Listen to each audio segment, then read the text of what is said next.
All right, we are live, everybody. What's up, everybody? Oh, I totally forgot. Let me go live on IG real quick. Give me 1 second.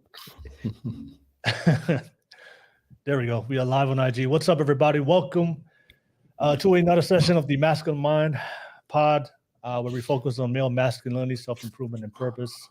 As you guys can see, we have the fellas here tonight, and we're going to have some ladies jumping on within the hour to share the female perspective. We have another great topic tonight. We're going to be talking about love bombing and putting women on a pedestal. All right, so this is going to be a good discussion. I know a lot of you guys, especially the ladies, you guys reach out to me. You guys were interested about this topic, so we're definitely going to break that topic down with the gents here tonight. But as always, you see value in the content, smash that like and subscribe button real quick. I do appreciate you guys. Don't forget, this is a virtual show, so if you're jumping on for the first time, watching for the first time, you can jump on and be part of the panel as a virtual guest from your phone. The link is in the description on YouTube. Come over to YouTube and you'll be able to jump on. So if you're streaming from if you're watching this from a different platform, Facebook, Twitch, X, and I think that's it. Definitely come over to YouTube and you'll be able to access the link. All right. But of course, if you have any questions or topics to the fellows that we want to break down for you guys, drop it through the super chat. I'll be able to respond to you guys. Of course, just want to donate to the channel. Definitely drop a super chat and I'll be able to respond and give a shout out as well. And then quick shout out to my sponsor, Global Financial Impact. If you're looking for financial services to help for debt management, set up a college fund for your kids, financial independency, life insurance, setting up your own plan to be your own family bank, and how to become an entrepreneur and learn about financial literacy, reach out to Savannah and her team, and they can definitely help you guys out with the services that you need financially. So I appreciate you, Savannah. Thank you so much. But I'll pass it back to the fellas. Fellas, as always, thank you for always jumping on every single Thursday, so we can talk about a lot of topics related to the ladies, but also for the masculine mind for the fellas as well. And I see you, Stan. Hey, what's up, Stan? What's up, Stan? Yeah, your story is still Stan. last week. Still got me thinking about What's up, guy? Yeah, I told Stan, I was like, hey, if you drop that link, pull up Stan, a love bombing expert. Yeah. So, yeah, Stan, as always, you always jump on the link in the description, Stan. But definitely appreciate you, Stan. But let's get that live chat pop. If you're watching this right now, get the live chat going and let me know what you guys think on the live chat. But I'll pass it to the fellas. Fellas, as always, appreciate your time for making the time to be part of the Masculine Mind Pod. But for people watching for the first time, give yourself a quick intro for everyone out there. I'll start with you, Damien. Go ahead. Hey, what's up, everybody? It's Damien, host of the Can I Get Some podcast every Tuesday, 9 p.m. Central. This is a dope platform that Will has here. It's really informative, and I encourage you to like, subscribe, and share his content, because I'm sure a bunch of people get a lot out of it. So, that's it. All right, appreciate it. Thank you so much, Damien. I'll pass it to you, Jerk, or maybe Dr. Jerk. I'll start calling you for tonight's episode. You might get a doctorate. Go ahead and dissect this with precision. Great topic, but I love Thursdays, man. Chop it up with my bros, Dame and Will, and the rest of the guys. So definitely excited about this topic. You catch us at Manic Sophistication channel. Do all kind of like fuckery over there. So that's it, Will. All right, no worries. All right, appreciate it, fellas. Thank you for always jumping on and be part of the pod. But let's go right into it. The topic for tonight: love bombing and putting women on a pedestal. All right. Let me try to. Should I play the clips I found on YouTube on TikTok for everybody, or should you go right into it? What do you guys think? Yeah, just go. You can play the clips. Oh, let me play the clip real quick. Let me just pull it up from my. What's going on, Stanley? Stan, the man. Hey, what's up, guys? Good, Stan. What's up, My brother? name 3 times. I show up like Like Beetlejuice. What's up, brother? Stan's the My inventor fellow- of love bombing. He invented it. Beatty alien. Oh man, the Love Bomber was the R&B artist. They gave away all the material. Oh yeah. Oh yeah, man. Picnic in the Park, Boys Men, right? Take You Out to the Desert, Jodeci. Oh man. Yeah, They wrote the blueprint. yes. I'm still thinking about your story, Stan, about being locked in the house for a That's whole weekend. Hey, About that. Hey, you know what? Like, I think for all of us, if we're honest about 20s, and especially you grew up in the Bay Area, it's an adventure. It's an adventure in the Bay Area. Yeah, it's not like the East Coast or the South. Because you have the HBSUs, and that's another adventure. Stan, you a grown ass man getting locked in a house. Yeah, you gotta be ashamed of yourself. That was self-incarceration right there. Man, it was gated. Please don't stop holding me back. Don't lock your legs around my waist. She didn't do much to hold me back. She could just touch me, and I was like, okay. Lock your legs around my waist. But no, the funniest thing though, like when I told my mom what happened, she's like, "Oh, that's because she loves you." Wait! You told your mom? Yeah, like, yeah, I was trapped with my girlfriend, and she won't let me leave. Oh my God! That's because she loves you. Some sexual succubus locked you in a house. Yo, when it comes to girl codes, like moms be on it. They be like, "Oh, that's because she loves you." Oh, she slashed your tires. What did you do? That's because she loves you. You're so much like your father. She was slashing. She was like, I was slashing tires too when I was. Wow. Toxic Stan. Told you.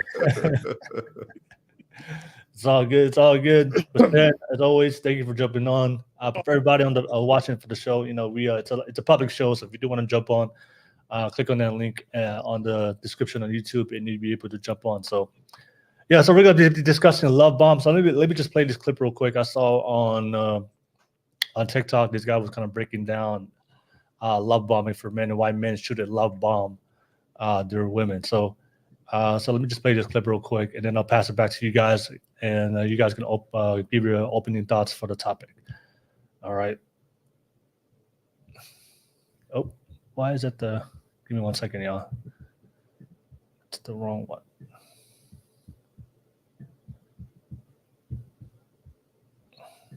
There it is. Okay. Keep yourself safe from the trap of love bombing. Boundaries and assertiveness. Say it with me now. Boundaries and assertiveness. Love bombing is a technique that narcissists use by bombing you with love and affection and attention in the beginning of the relationship so that they get you hooked in, so that they can finally let their guard down and let their mask off and stop keeping up the facade, i.e. neglect and abuse you throughout the rest of the relationship. It's impossible to love bomb a well-boundaried and assertive person. How can they stay on the phone all night with you if you set boundaries on the amount of time a person is allowed to talk to you? How can they shower you with affection if you vet them first thoroughly before ever meeting them in person? How can they get you to move in with them, get enmeshed with them, buy a car with them, co-sign with them on something, share a bank account with them, to get married to them, get engaged with them? If you are thoroughly vetting someone for many months to a year before getting into a commitment with anyone, how can they text you all day and night if you set limits on the amount of time you'll spend texting with them? How can they hook you in with the great sex if you don't have sex with men outside of marriage? Finally, when you're assertive, you're telling the truth. So when you speak up and say, I notice you're not treating me as good as you used to treat me, despite the fact that they're going to gaslight you and try to throw a temper tantrum and get all upset with you, your assertiveness is your ability to tell the truth. So you stay focused on the truth, and a person cannot manipulate you. All right, so that was a clip. As soon as it's about sex, Stan face was like, "What, motherfucker?" Yeah. Stan was like, "Cut the live." That's my love language. That's my love language. Yeah. So So before we go right into, let me just read the definition of love bombing. All right, so So the definition of love bombing, what I see online from the dictionary says, lavish someone with attention or affection, especially in order to influence or manipulate them. All right, so that's the definition of what I see when it comes to love bombing. All right, do you guys agree with that definition, or do you guys believe there's a better definition of the way you guys would define love bombing? Yeah, I think I would throw the word nefarious in front of manipulate them, because I think you gotta have like a negative intent, because some people can manipulate people because they really, they really like them and they want to make them feel like they make them themselves look better. But I think if you have a nefarious intent just to get stuff out of it, I would put something like that in there as well. But I think that was pretty spot on. Okay. What about you, Stanley? Oh, jerk. Oh, no, go ahead, Stan. I agree with D. It got to have some kind of like intent to pull them in, because then I suppose you meet somebody that actually likes you and they just interested in you. So how can somebody let you know like this is, you know what I'm saying? Yeah. Okay. What you jerk? I mean, from what people are saying, I agree with y'all definition. I don't believe that it really exists. So that's why it's hard for me to even try to define something that really don't even happen and exist. So, but I mean, what you guys, from what people say and from what I saw, you had a good definition. Okay, fair enough. Thank you so much, fellas. But yeah, BL17, I see you on the live chat night-ish. Good to see you guys on live chat. Let me know what you guys think. Let's get that live chat popping. And of course, if you're a moderator, let's get everybody active in the live chat. But I'll pass it to you, fellas. The topic we're discussing is love bombing and putting women on a pedestal. I know we live in Western society, and I know we talked about this before, but I think there's been a over romanticization. I think a Disney fairy tale like type of love. People they think about relationships, and I do see a lot of guys love bombing women and showing overly so much. Like they putting so much affection and buying women gifts and things to prove to them that they love them. And there's a lot of men putting women on a pedestal. So. The topic we'll be discussing, should men love bomb and put their women on a pedestal? So if you're looking for something long term, if you're looking for a healthy relationship where women are going to respect you, respect your masculinity, do you guys think should men love bomb and put their women on the pedestal? If you agree, disagree, and then explain why men should or shouldn't love bomb and put their women on a pedestal. I'll start with you, Damien. What do you think? Yeah, I think those are two different things there. Love bombing, I think I don't feel like if you're love bombing, you have any long-term intentions towards your woman. You're just trying to get what you can get until it's of interest to you. As soon as you lose interest, you're like out of here, hence the word bombing, because shit blows up, after a while. I think what happened is a guy sits there and like, oh my God, you're the best, to try to either differentiate himself from other men, to try to make himself compete, to present a fallacy of his true intent toward the woman. And then once he has it, he can absolutely like take it away and like, okay, I got it. Now I don't need to like do anything for you. Or he can like start to pull it back and like minimize his efforts towards you, what have you. Yeah, it's just a way of giving yourself a leg up in the but a bad way to give yourself a leg up in the dating game. As far as like putting women on a pedestal, my wife is absolutely on a pedestal over other women, not over me. And that's the thing. So my wife is elevated. That's by proxy of being my wife, I'm going to elevate you over every other woman. There's no woman on this walking this earth that's any status or elevation over you in my eye and in my world. Like you're not over me. Much call it, I don't believe in doing that. Guys who put themselves, okay, you're better than me. You're something that I aspire to, or you're like you said, it's one of those things, like one in the clip that I don't know if you're gonna show it, but it was just like the guy was saying, because you're never really truly in love with who they are. You're in love with the idea of what they represent to you. So I think putting them on a pedestal over yourself, I say if you want to, you can either you can keep them in line with right there, right next to you on the same level with you. That way things are even. Or, you know, some guys want to put the women slightly below them. They can do that too if the woman is accepting of that and what have you. But I don't think you should put anybody on a pedestal over you, because like I said, you're not you're not getting their true nature, and you're minimizing yourself. All right, appreciate it, Damon. To be honest, Damon, when you said I put my woman on a pedestal, the first thing in my mind, oh, this is gonna be a clip. Yeah. But then you defined it. I was, oh, okay. You clarified it. You clarified it. I appreciate it, Damon. Thank you so much. I'll pass it to you, Jerk. Jerk, should men love? Should or should not men love bomb their women and put them on a pedestal? And also, you said you don't believe in love bombing, so I'd love to hear why. Okay, so I'll start with the questions you asked, and I can explain why I don't believe in love bombing. Yeah. But nah, you shouldn't, love bomb, because it don't even exist. So you shouldn't be doing stuff that don't exist. And then as far as putting women on the pedestal, nah, I don't think you should do it. I do like how Dame explained it. So, but I would just say, typically I would say no, because I think you need to be evenly yoked with somebody, where it needs to be reciprocal. Like, hey, we're both feeling each other. We both like each other to this certain degree, you know what I'm saying? And then also, I would say the only thing that you should be putting on a pedestal is either the religion or your vision and stuff like that. And then it's like everything else should fall in order within that.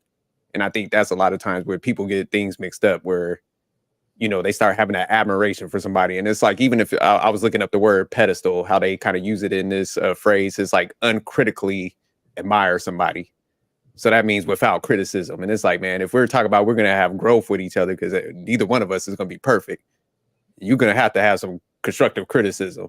So I think that's why you should never put somebody on a pedestal, because, like Dame was even saying, like, even self, it's just like, hey, I have to be checked sometimes. I'm not going to be perfect.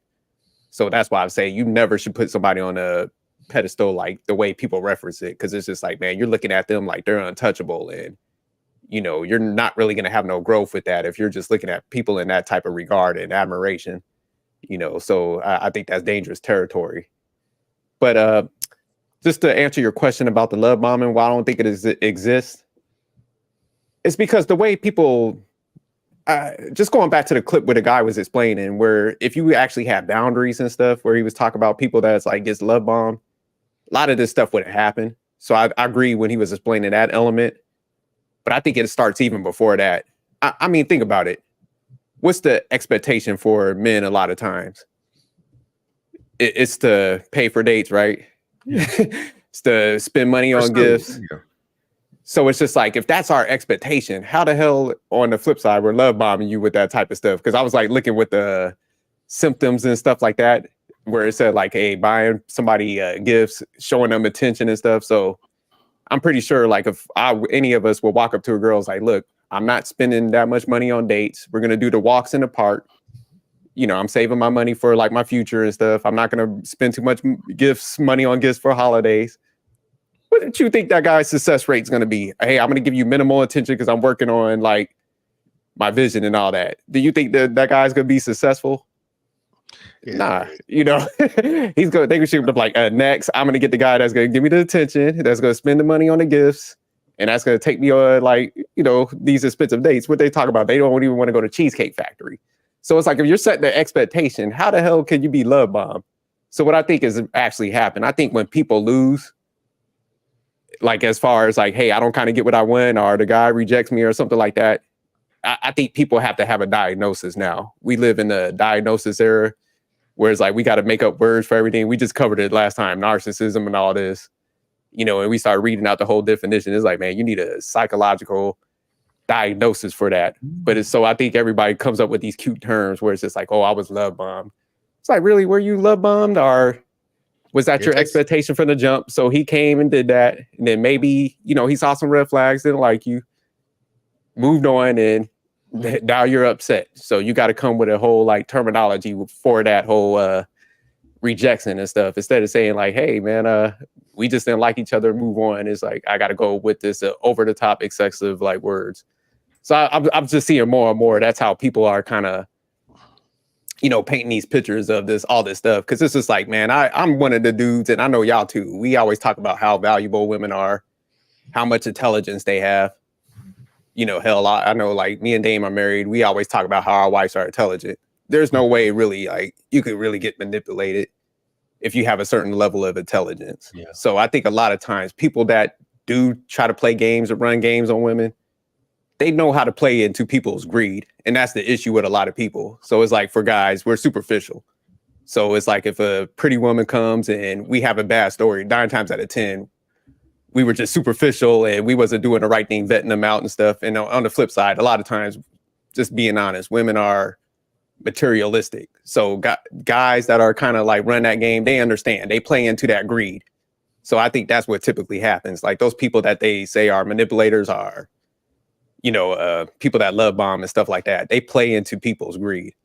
So that's really the dynamic. It's just 2 people coming at the situation wrong, and somebody has to lose in that type of dynamic. And then I think the person that loses in many cases is like, oh, I was love bombed, I was manipulated. It's like, nah, you was just kind of greedy. You wasn't looking for the right person. You had expectations that fell out of like the character, the values, and all that stuff, and you got bit. So yeah, sorry for the long ass explanation, but that's why I don't believe in it. No, thank you so much, Jerk. I'll pass it to you, Stanley.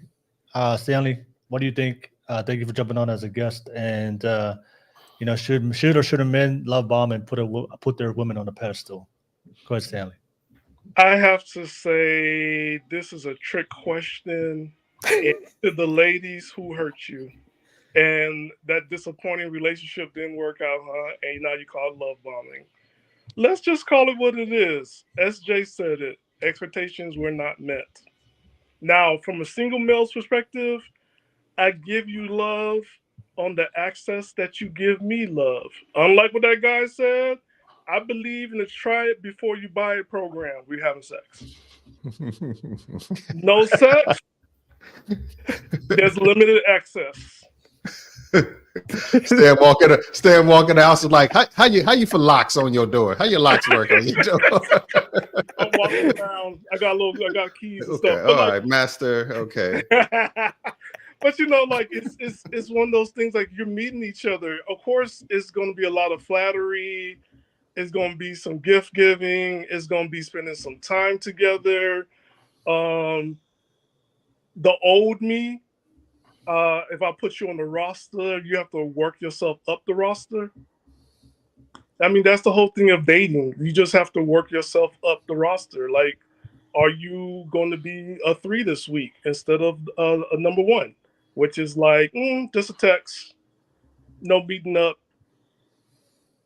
And that's how it works. Now, I don't know if this is going to be manipulation, but the walk in the park work, guys, because certain parks that's heavy in activity, all it takes is for you to walk with a nice, pretty young lady and just walk around, and other girls will get it. And other women that you're dating will see like, oh, he got other interests, and then you get love bombed. Funny, man. One of the things I didn't directly address my man in the clip, and I want to do a little bit of that. Circle back to him. He had me, but he lost me like real quick and stuff like that when he was talking about like I'm all for setting boundaries and what have you, but if you have like these arbitrary boundaries, it should be predicated on your feelings about the relationship and the possibility of where it could go. Like my wife, one of the things my wife used to always say to me when we first started, she's like, I love the fact you answer the phone when I call. And I did the same. I was like, man, I love the fact that if I hit her up, if she's available to talk, she's going to talk. There was no, let me limit the access the person happens to me so I don't get love bomb. That's a fear-based response. It was like, if you like the person and you enjoy talking to them, why wouldn't you want to do it more? Where's there you putting limits on the possibility of the connection? And I think his whole thing was like a fear-based response to it, and I think it's too much of that in dating right now. I think people are too fucking scared to really put themselves out there to find something significant. I think that's what people are aren't expecting. Somebody who's willing to put themselves completely out there. And is that what the person is doing?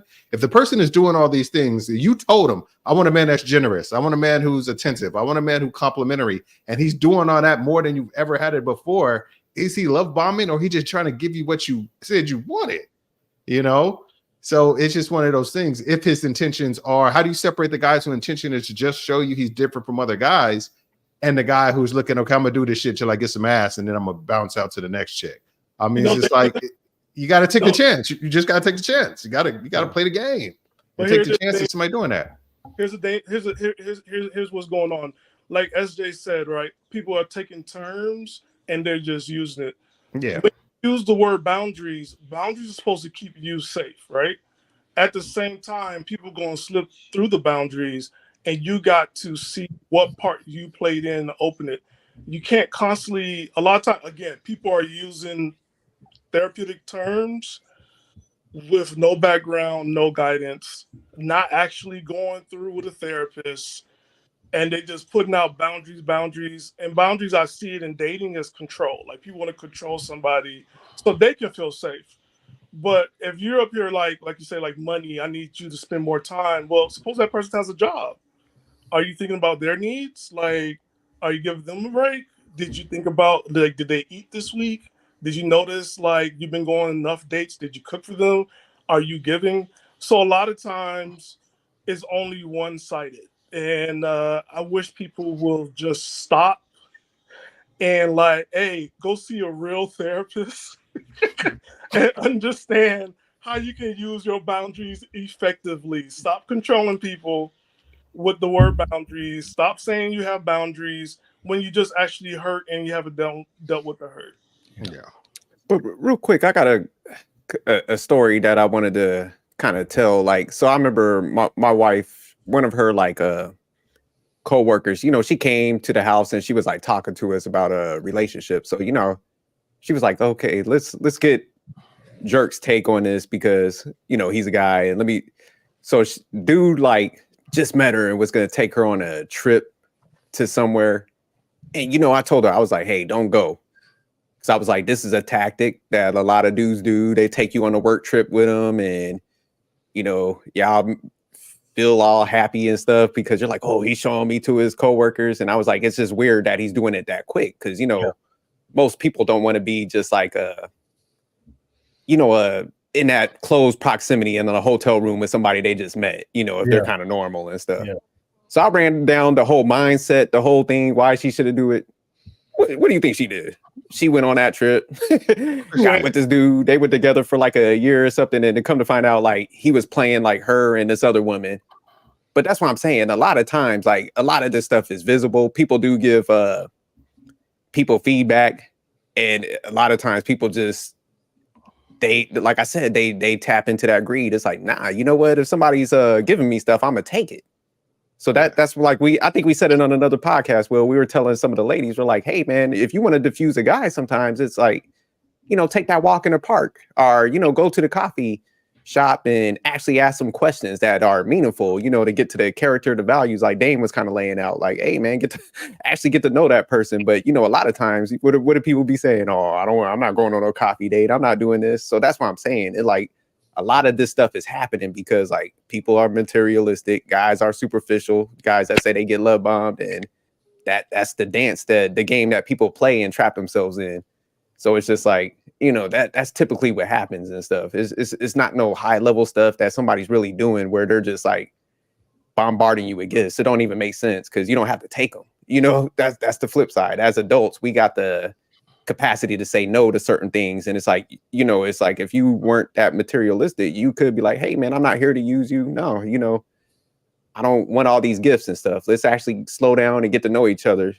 But who's really doing that? They're like, shit, you're giving me this, I'm taking it, you know? So that's what I'm saying. People play into these like simple tactics that, you know, we all heard when we were a kid, treat others how you want to be treated, you know, stuff like that. Like Stan was kind of outlining, like, you know, it's just me. And then, hell, that person's loading you up. And then when it goes left, that's when, oh, you know what? This person did all this excessive stuff. It's like, really? Did they really do that? Did they? Yeah. Did they have to tie your hands behind your back and like shove gifts in your house? Come on. Yeah, they love it until they don't get it anymore. Then it's just Yeah. like, oh, you're just doing too much. You know, I want with two parts because you can't speak bad about the men when they get love bombed because it's a little bit different. Nah. How do men get love bombed? I want to share why it's different. I want to share where it's different. The thing you mentioned about going to the park, it works, right? Because look at Jamil White, aka Steve Urkel. That's how he met his wife on the track. She was running, and that's how they met, and now they got married. Listen, ladies, you see these guys here? They're married. But but we can't use that because it was something she was already into. It was something she was already doing. She was already trying. It's not like he didn't say, "Hey." But some of them got these big backs. Let go of that brunch and run on your lunch.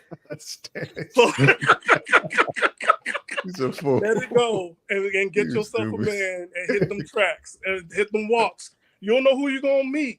It's not always about the money, and he got it. But for men, right? What I noticed for men in the field of work I'm in, I noticed for men is different because I don't know if you guys covered this. A lot of time men are looking for their mothers, so they never got that unconditional love. So when a woman does something caring and loving, that's it. They just go cuckoo for Cocoa Puffs. Oh, she made lunch. I never had that before. Or she just did my laundry. It's like these little things.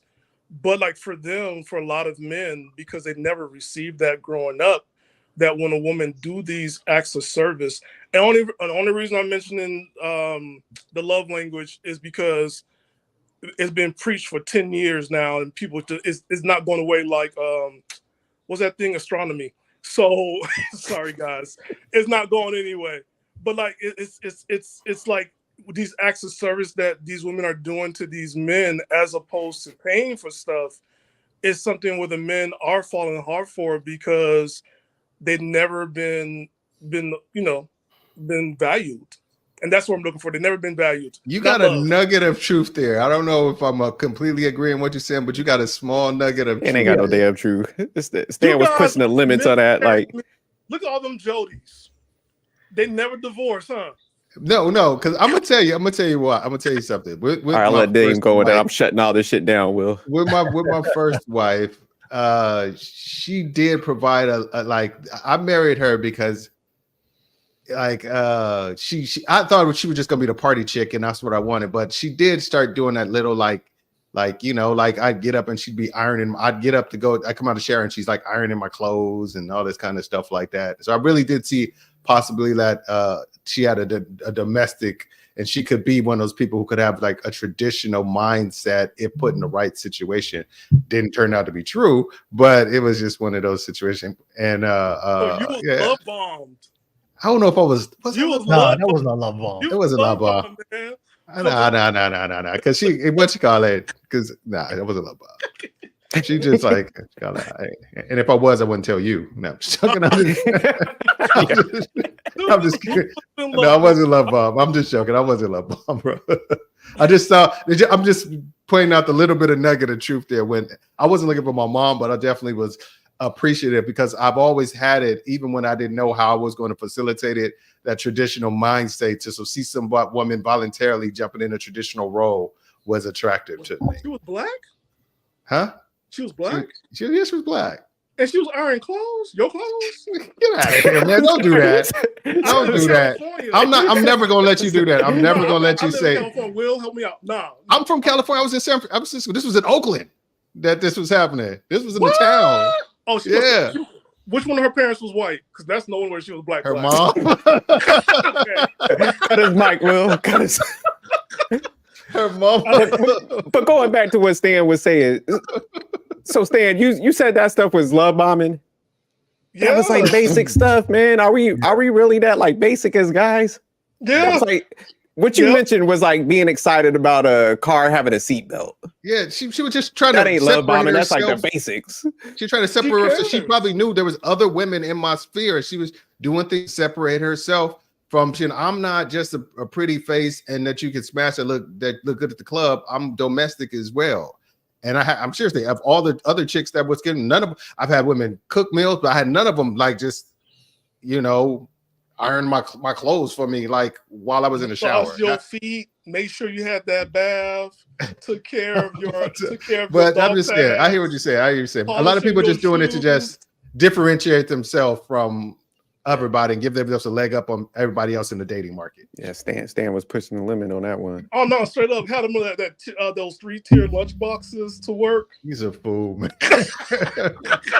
But Will, there's a comment by Fina, and I think she had this is a pretty good point, and I think this is a good scenario. It's Which one? So she put up there, so love bombing isn't flirting. Love bombing is when someone is texting all day, calling every night, expressing how much they like you, talking about the future with you, and lots of flattery, then it stops.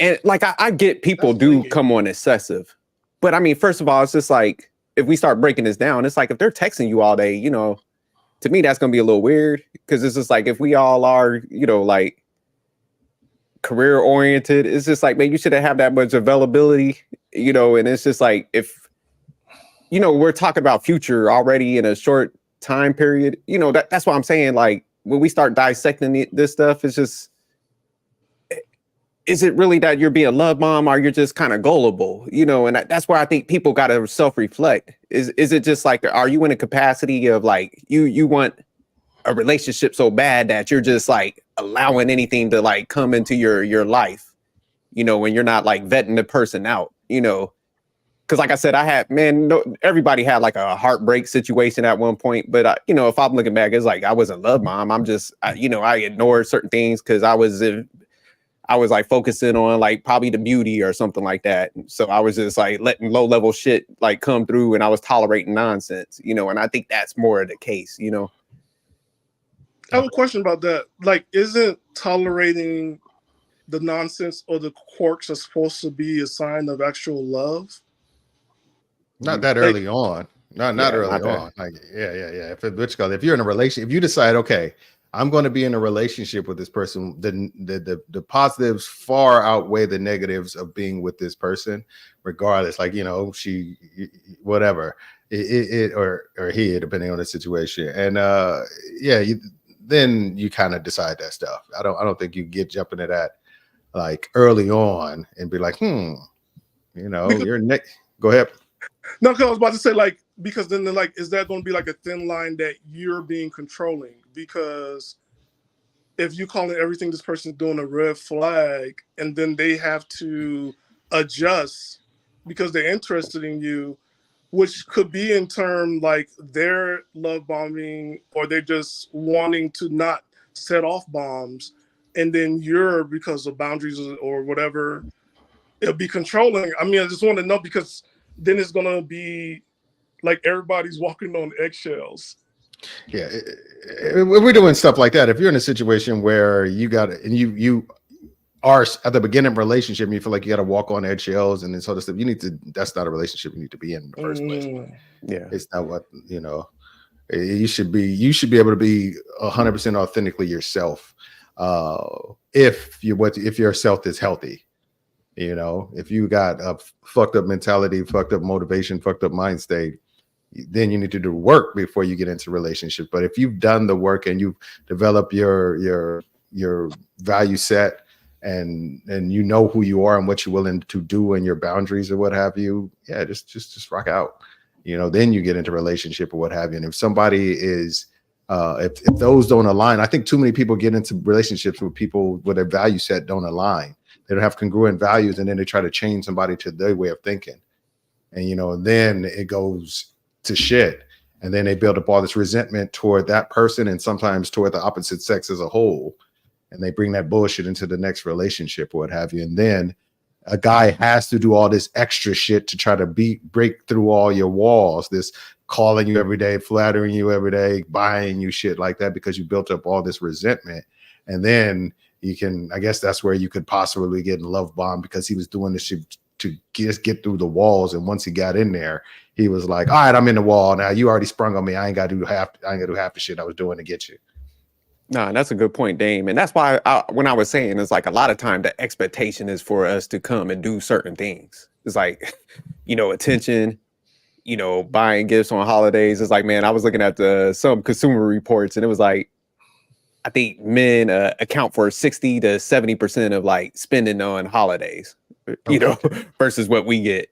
And then it's just like even like dinners and dates and stuff. There's the expectation for us to pay. Yep. So it's just like you know, when we have been telling some of the ladies, it's like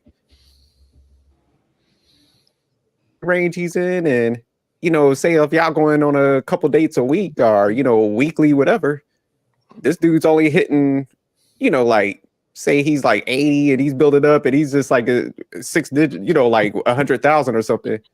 Man, he might. That's why I was telling people, but burnout and stuff. It's just like, man, like he might be like, you know what, I got to take a break from this because maybe my money ain't stretching that far. I got to like save up, you know, my 401k plan. So that's what I'm saying. When people, a lot of times when somebody detaches from a situation, you know, there's not that like self-reflection of like, damn, you know, what happened, you know. It's always just, I think people's mindset goes to like, hey, they were doing this like devious acts, they did this, but you know, it might have been a personality issue with that individual. It might have been like I said, they experiencing that burnout. They're just like, hey man, I'm kind of tired of like, you know, kicking out all the time. I got other things I got to kind of like, I'm trying to pay down debt and stuff. So that's well, what I'm saying. If money ain't if you're not going to be the kind, if you aren't in a position to where you're like, okay, I'm gonna pay for every time we go out because I like to go out a lot and I want to spend time, and part of the experience is going to be dinner and stuff like that. If that's not who you are and you're not living that, then that's where you need to get creative. You know, maybe once a month, absolutely. That's when once a month you have the date where you are spending a little bit of money, but then other dates are going to be talking, stopping by at the job, bring them like, you know, stuff like that. If they're into you, because otherwise you just come off as stalker and thirsty, you know. And it's just like if they're into you or what have you, then you kind of like that's when you become creative. That's when you can introduce like walks and stuff like that, you know. Hey, you know, show up at the job with I'm telling you, if your woman's working and she likes Starbucks, you show up at the shop with Starbucks, costs 12, 10, I don't even know how much, like $7, $8, whatever. Yeah, for $80 a cup. Like a cup or whatever like that of her, whatever she drinks, drop it off in her, just whatever, and chop it up with her for 5 minutes. That's gonna be the same thing as going out and spending $200 on the dinner. I guarantee you, because it's gonna show more consideration and something show something more. Because I remember I used to take my wife out early because I thought that was the way to be. Like I had to do this. And then one day I showed up at her job and I bought her, I forgot what she wanted. It was something she wanted to eat, and I just bought her that. And she was like, oh my God, that was amazing. She talked about that shit way more than any other dinner I bought her the whole like time. It was like and I was like, oh, I get it. It's that's the kind of thing. It's not all about how much you spend. It's just how the consideration and the experience. So yeah. But I'm just saying, like a lot of the expectation, and because a lot of guys, I think sometimes they do live in their head. So I agree with you, Dame. It's like, man, you got to set those expectations, like you said, get creative. But you know, in their mind, they're thinking like, oh, I got to do this because, like you said, I got to break through some walls and stuff. And so, man, in their mind, they're just probably got to be different. Yeah. So that's where people get over the top stuff. But I know, and being the same. Females, that's why I tell females, I'm like, sometimes like, man, you could diffuse that where like, hey, man, we ain't got to do all that. Like, you know, help them out with the managing them expectations and stuff. From the single man. I think Will wants to go move on to the next thing. Go, Will. Sorry. Go ahead, Stanley. About the married ones. For single guys, sometimes you do have to take a break and date other girls and just see what that income bracket look like dating other girls. Maybe you're doing too much for this one and she's ungrateful. They broke chicks. Or those ain't dating nobody. They alone. They single fellas. Get you a sugar mama. Drizzle. You go with this bullshit. You should have been on with Cheeky last night. He's a Mr. House husband. Now, let me just read this super chats real quick. Appreciate the conversation, fellas. Crash out, Jack, broke, dusty, and wants beef always. All right. Pretend I'm not here lurking for beef and fuckery, yo. And then thanks again for another super chat. Can't forget, I'm also here to return the favor and super in the bushes, cyber stalking, sophisticated jerk. Shout out to you, dog. See you in the YouTube streets. All right, shout out to you. Thank you so much, Dusty. Yeah, Jack a funny dude, man. He been out here cooking, man. Very intellectual, man. We gotta get him on the panel one day. Oh yeah, Jack. Smart dude, man. Jack, whenever you want to jump on the panel, man, you can jump on. The link is in the description. I do want to I think listening to Jerk, I think I do agree with Jerk. I don't think love bombing exists because I was looking at the symptoms of how to identify or the Break symptoms those of down, love Will. bomber. I'm gonna put it up, but a lot of the things a lot of the symptoms that they have as they listed as how to identify a love bomber is the things that women who say they want their man to do. So let me just put up the symptoms real quick. So absolutely. If right. they like them, they want Yeah. all that shit. Exactly. Yeah, that sounds like that's the expectation, isn't it? Yeah, but I do agree. I think the reason why love bombing, why they have that term, I think it's when this becomes excessive. I do agree with you guys. I think if you meet somebody for the first time and you don't really know that person, you guys don't really know each other, but they want to do all these things for you without you having to do anything. I think that can be like, okay, that this is kind of excessive. We don't really know each other, but you want to iron my clothes, like Damon said. You want to come iron my clothes, and this is just the first date. So I think when it comes to showing affection and when you showing love through action, I think, just show it the way you show it. I think if it's consistent, if it's reciprocated, I think it's normal. But I think when it becomes abnormal is when I'm not doing anything for you, but you want to do everything for me. And I think that's where a lot of people, okay, I think this is becoming excessive because I haven't really done anything for you, but you want to do all these things for me. And I think that's why a lot of people are like, oh, this is kind of like a red flag or something. Because I think if it would make sense for me, okay, if I took you out on a dinner, I had a good date with you, a couple of dates, and then the girl's like, you know what, let me do something for you, let me cook some food, and then let me do something for you. I think if it's reciprocated, but I think if I haven't done anything for you, but you want to do all these things for me, it's very excessive. You text me, you're calling me. When I even haven't called you one time, but you want to call me. I haven't even texted you one time, but you're texting me. I'm not answering your text, but you're still texting me. I think if it's not reciprocated, I think that can be a problem. But if people want to communicate, if people want to call you, I think that's normal. I think if you really like somebody, you want to call them, you want to text them, you want to communicate with them, you want to do good things for them to show them that you care. I think that's normal. But I think if it's excessive and if it's not being reciprocated, I think that can be kind of weird and abnormal. Yeah, that's what it gets like. But let me just go ahead, Dave. No, you good. The thing that I think happens and why like a lot of women bring this up because something happened is like they probably allowed a guy they weren't initially attracted to get next to him because he did all that stuff. And then he switched it on him. He was like, wait, I wasn't even attracted to you. You the one who was calling me, sending me all these gifts, telling me this stuff like that. And then I let you get next to me and then you treated me bad. I didn't even want you. I think a lot of women get fooled that way. They're like, I let you slid under the radar. I took the chance and they get played and they're like, how you going to play me when you wanted me first? Yeah. And then they use the term love bomb. That's a good point. Yeah. That's what the boundaries. That's what the boundaries need to be there, and then expectation and communication. But let me just see, read the symptoms, and then we can respond to it. All right. So these are the symptoms I saw online. Love bombing. So love bombing symptoms: compliments, excessive and exaggerated flattery. I mean, compliments, that's normal, right? If you want to compliment somebody, that's normal, right? Yep. Okay. Gifts, lavish gifts, especially early in the relationship, to be acknowledged for their generosity. I think giving gifts is normal. I think a lot of women would appreciate gifts, right? So, Will, let me give a scenario to this. The sophisticated jerk, show up with a oyster perpetual rolly for a female. You think she's turning that down?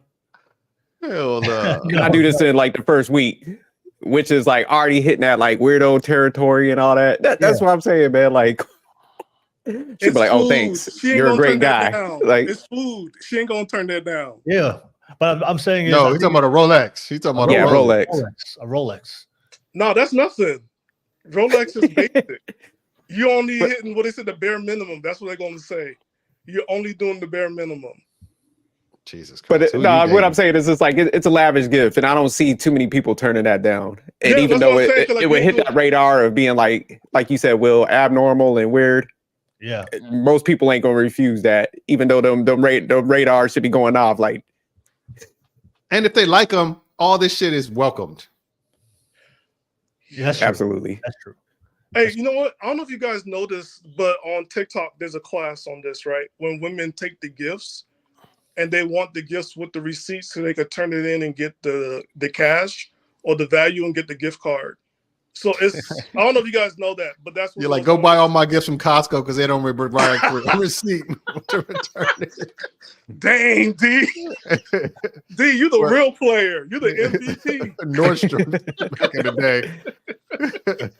day. What you call it? But yeah, I'm looking at, I'm reading these, and it's just like stuff. It's like, you know, lavish, over the top shit. I get it. But I think what this is guys who they aren't liking initially. Yeah. Getting through their walls because they're doing all this and then switching up on them after. Yeah, that's true. Well, you know what the funny thing is with this list? You know what this is?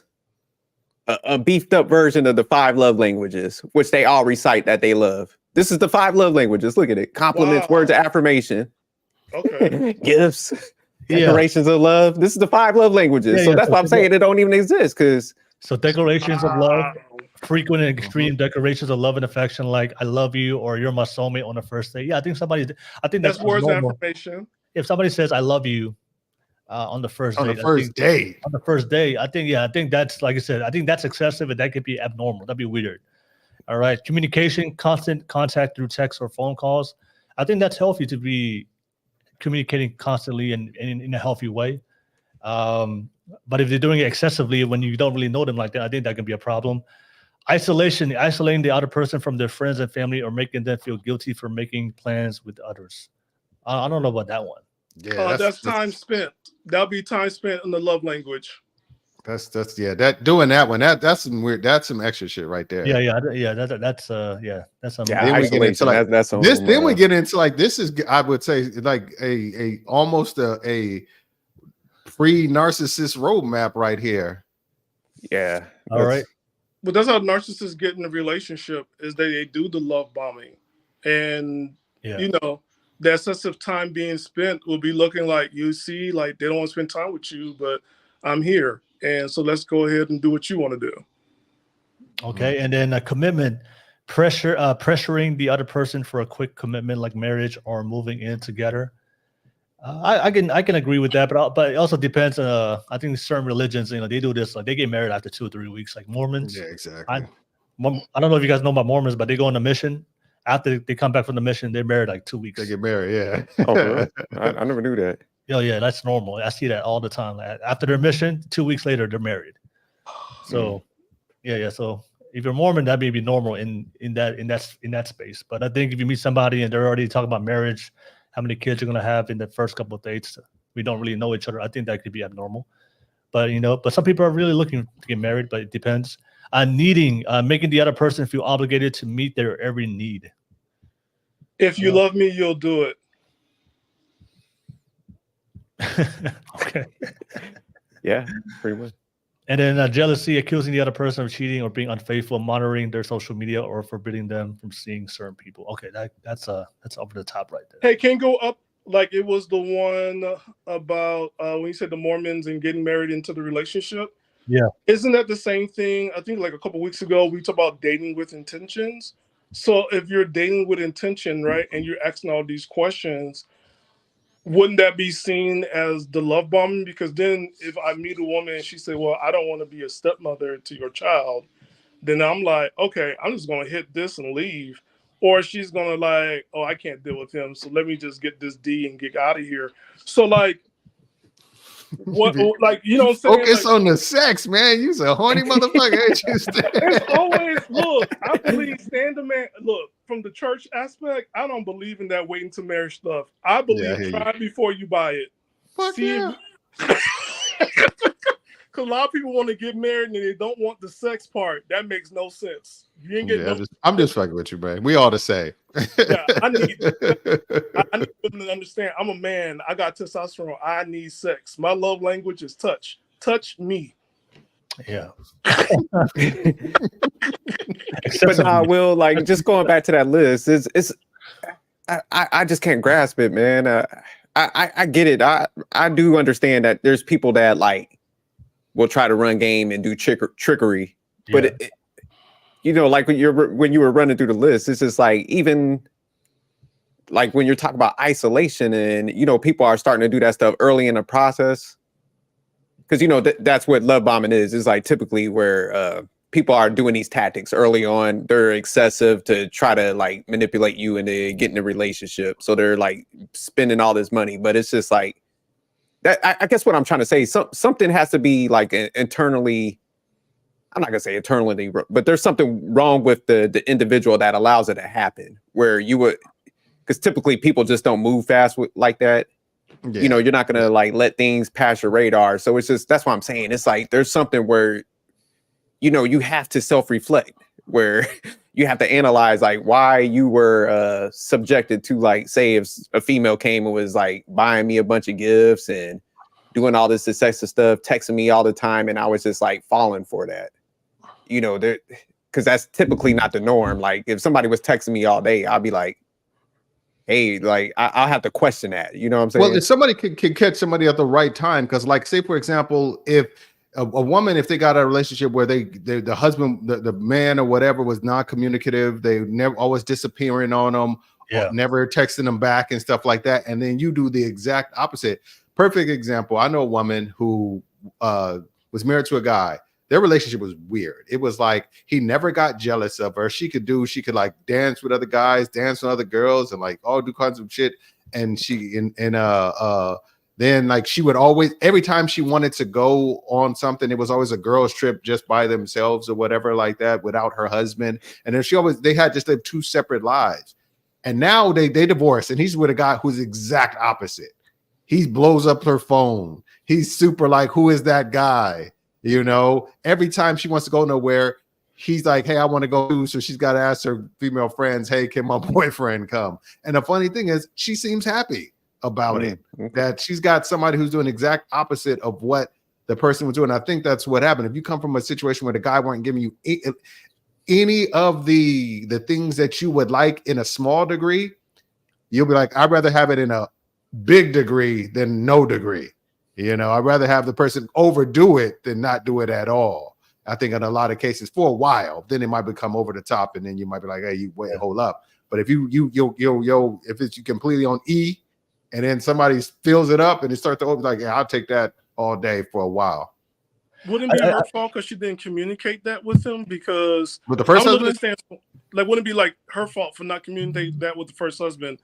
Because if she came from a relationship before that was overbearing, and she needs to feel secure that he's not jealous and all this other stuff, and she needs him to trust her.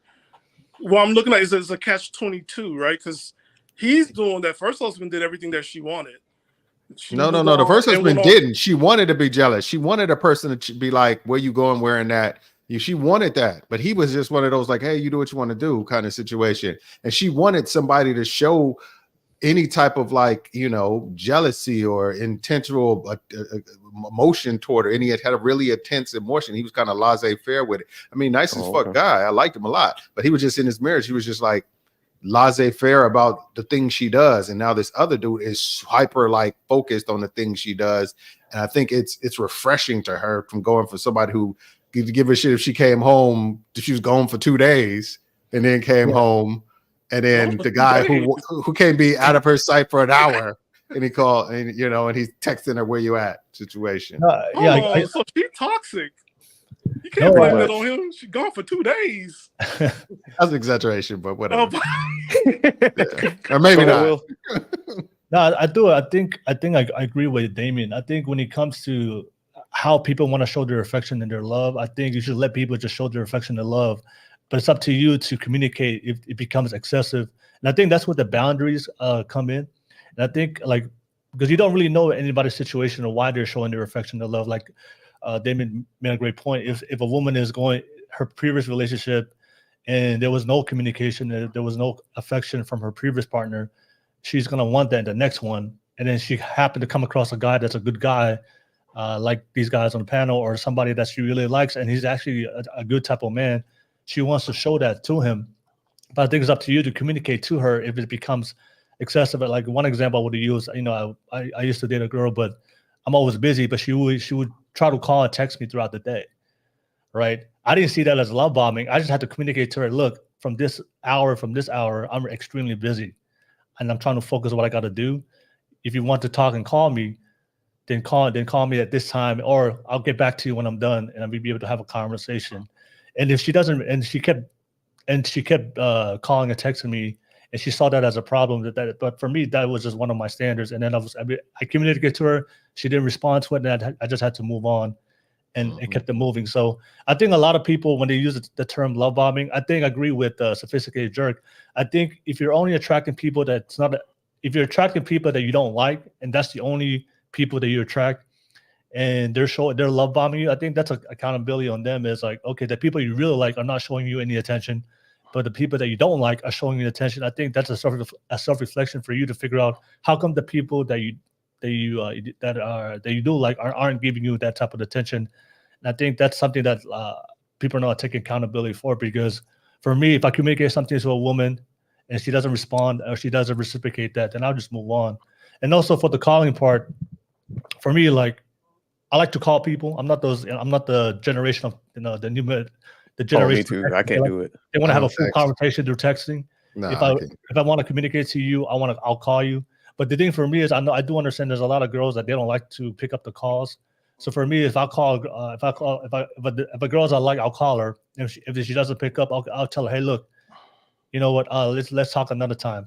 And then I'll call her again, and if she doesn't pick up, for me, I've called you twice and you don't reciprocate it. And I think for me, it's like, I know for a fact that if people are really interested in each other, like, we'll make time to pick up the phone and talk to each other. Yeah. So I could just see that I called you the first 2 or 3 times. You're not making time for me. I don't really need to call you again. I'm just gonna move on, like, because because I'm not gonna keep calling you even though you're not picking up my phone. I'll call you because that's what I like to do. I want to talk to you genuinely, and I do have some grace to understand that people are busy. Maybe you had a situation, you didn't pick up your phone. Maybe something was busy. I get it. Let's do it. I'll call you another time. But if you maybe 2 or 3 calls, you're not picking up my phone calls, I'm gonna just stop right there and keep it moving. I'm not gonna be calling you, blow up your phone to hope that you one day call me.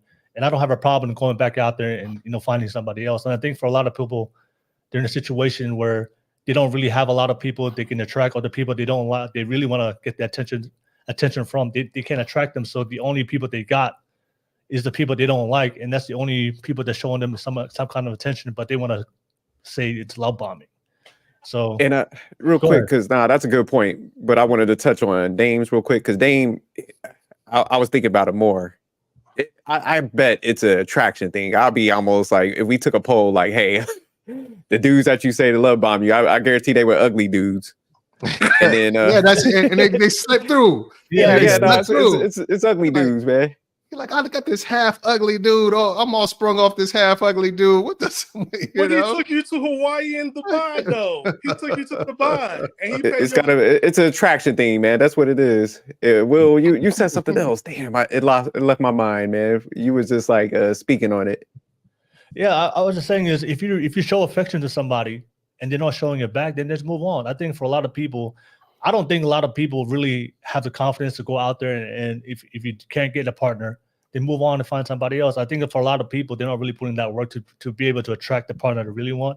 So they finally get one person, and they're just trying to love bomb the shit out of that person to get them to like them, instead of, okay, they're not reciprocating your efforts, then move on. Like for me, if I'm gonna call you 2 or 3 times, and if you don't pick up, and I know we live in a generation where everybody's on their phone, and I know for a damn fact that you're not as busy as me.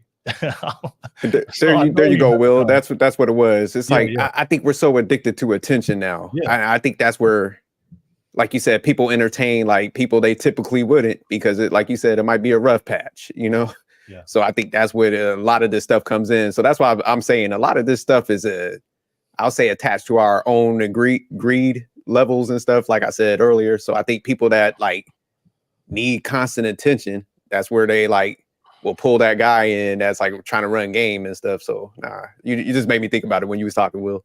But doesn't like societies tell you, 1, apply pressure, and then 2, you have to fight for it? Because a lot of times it's always the push of, oh, go lift weights, get that higher salary, go get that haircut, get that better car. So then you get that attention and you can pull the women that you want. Because that's like, we're Americans. You gonna tell me no? Okay, let me find out how I can get you to say yes. And that's how it's always been. The girls get that weave. get that liposuction, get that filler. You know what I'm saying? Get that Erica gonna have chest. smoke for you. I No, can go see ahead. it. I'll I cuss can you see out. it. Get America. Personal Nothing. stuff. I don't even have makeup. But but society, it's like society have this. It's. I hear what you guys are saying, but it's something else because it's like, yes, right. If you have self-esteem, all this stuff, leave that person alone, or you be like Steve Urkel and be like going after Laurel for 7, 9 seasons. You finally got a chance to marry her because you were persistent. And I'm wondering, like, those Oh, that's the friend messages, zone they guy. conflict. Yeah, because it conflicts a lot. And I'm just wondering, like, are we looking at that as well? Because a lot of times people are going to push for it because you are who they want and they're going to break you down. What's up, Yeah, Erica? but I think that's. I mean, I think that's like the outlier where like you pursue somebody for almost a year or 2 years without no reciprocation, and then you finally accepted your deal. And A year? There's some people who've been on the sideline waiting for decades. but I yeah, think that has all to I'm do with saying is you don't want to do self-value. that. I don't See, think. that's what Erica got it. Yeah. Yeah, What, Erica? it doesn't have to do with anything, it's about them not loving themselves, because at the end of the day, if you love yourself, you're not going to wait around for somebody that doesn't answer your phone call. It's too busy. I'm really busy, but I will make a little time, not a lot of time, but I will make some time for that person. I do live a really busy life, so when it comes to hi, when it comes to that, I think gym is important. I think taking care of yourself is really important. I come here at night and I don't put makeup. I don't care. But self-care is really important. And it's a totally different subject. I don't think a man should be going to the gym or a female, because one attracts certain man. Yes, you want somebody compatible, but that is a different subject. It has to do with self-love. Okay. All right, ladies, Nikki, Erica, thank you for jumping on. I know we have 2 more guests. I'm going to jump on and add them on soon. But thank you so much, fellas and ladies, for jumping on for tonight's conversation. So we're talking about Nikki and Erica. We're talking about love bombing women. The definition of love bombing is excessively showering women with gifts and lavish gifts and attention and affection for the hope of being with them. So, and then of course we can talk about putting women on a pedestal. But I want to pass it to you, ladies. When a man, what's your definition of love bombing, and do you like it? Do you find it attractive when a man loves bombs you, especially in the early stages of the dating process? I'll start with you, Erica.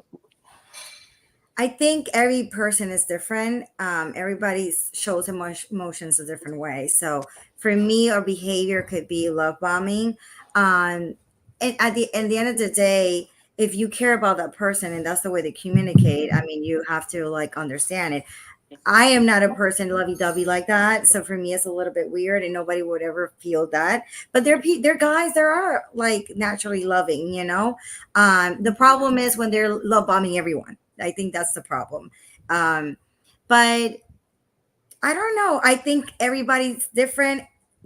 Younger guys tend to be a little bit more cheaper, a little bit more like childish. When you get to the older guys, they're more of a gentleman, are more like, I'll open the door, I'll pay for your dinner, caring, and for me, that is something very important. So if we call that love bombing, and that's their love language, that's not because that's not your type. Okay, fair enough. Thank you for sharing that, Erica. I'll pass it to you, Nikki. Nikki, do you find it attractive? And I mean, what's your definition of love bombing? I mean, in your perspective, and do you find it attractive when a man love bombs you in the early parts of the dating? Sure. To me, my definition of love bombing is covering everything that you are to get to the person, to basically hiding your identity, to put the partner in a vulnerable position. And then I think after love bombing, I think typically it's narcissistic behavior. I've been love bombed before. Great. Yes, it felt good at the time, but looking back, it was very cringe. I wouldn't like that currently. The dating style that I would like to practice right now, I wouldn't want someone to love bomb me. I want you to show me your emotional intelligence, and that has nothing to do with gifts. Erica, you mentioned opening doors, you mentioned dinners and stuff. I think those are requirements. Those are basic requirements. It all depends. It depends what you're talking about. I think those are basic requirements. I think there's a huge difference between like love bombing and being genuine. So I don't think it's attractive when a man love bombs, at least me. Yep. Nikki, Can I ask Nikki a question? Oh yeah, go ahead, Jerry. Yeah, Nikki, I was gonna ask. So, what was some of the stuff that the guy, when you was like love bomb, what was some of the stuff that he did that you consider love bombing? Sorry, I didn't hear that. Let me fix my Wi-Fi. I think my Wi-Fi is missing. Yes, baby, you can go. Can you repeat that question? I'm like you guys are cutting off. Yeah, so I was just asking, when you were love bombed, what were some of the things that that guy did that you considered love bombing? So I got bits and pieces of your question. What were some of the things that guy did to you to love bomb you? Right, that's what you said. Yeah. It was like a rush of gifts, a rush of attention, like maybe like all at once, very, very quick, within like the span of maybe like 1 or 2 months. Stanley, you're agreeing. You must be a master on this, huh? You're like, yeah. Yeah, he's a love bombing expert. It was like a rush of a lot of good feelings, a lot of attention, a lot of validation, a lot of trips. Let's book a trip, to Mexico. I just met you. I mean, I would love that, but I just met you. Like, we've only been talking for 2 months. What do you mean? Then the relationship quickly went down the drain. I think it only lasted 6 months because I quickly, the mask quickly came off. And then I found out that he's like that's not really who you are. You were just trying to you're just trying to hook me. You're just trying to make sure that like I don't leave your side. And That's what I said. that's what you said? Yeah. And I'm speaking by experience. I just experienced this last year. And I think now I'm much more of a healed person. I'm able to identify that right off the bat.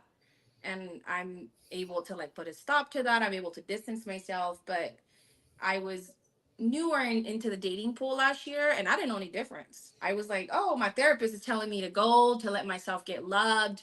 And my friends were like, that's kind of Nicole, like that's too fast. Are you sure about this guy? But yeah, I had to live it. I had to experience it. A lot of gifts, a lot of just too soon, too much. Yeah.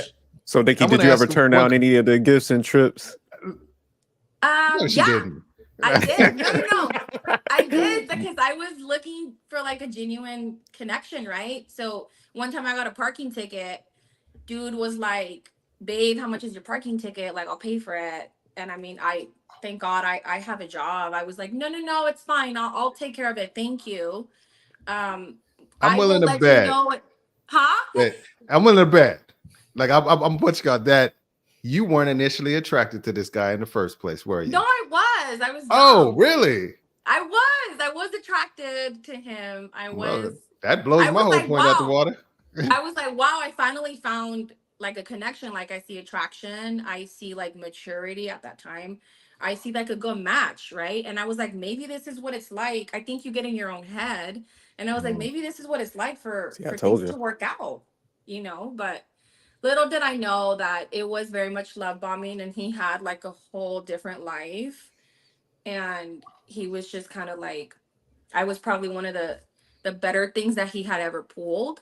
Yeah. So that's why the love bombing came really hard because he was, again, just trying to like hook me. He like fished a really big fish and he was like, trying to keep reel the it fish in, and huh? stuff. Yeah. And I was in my head, I was like, no, I don't know. It can't be this good, guys.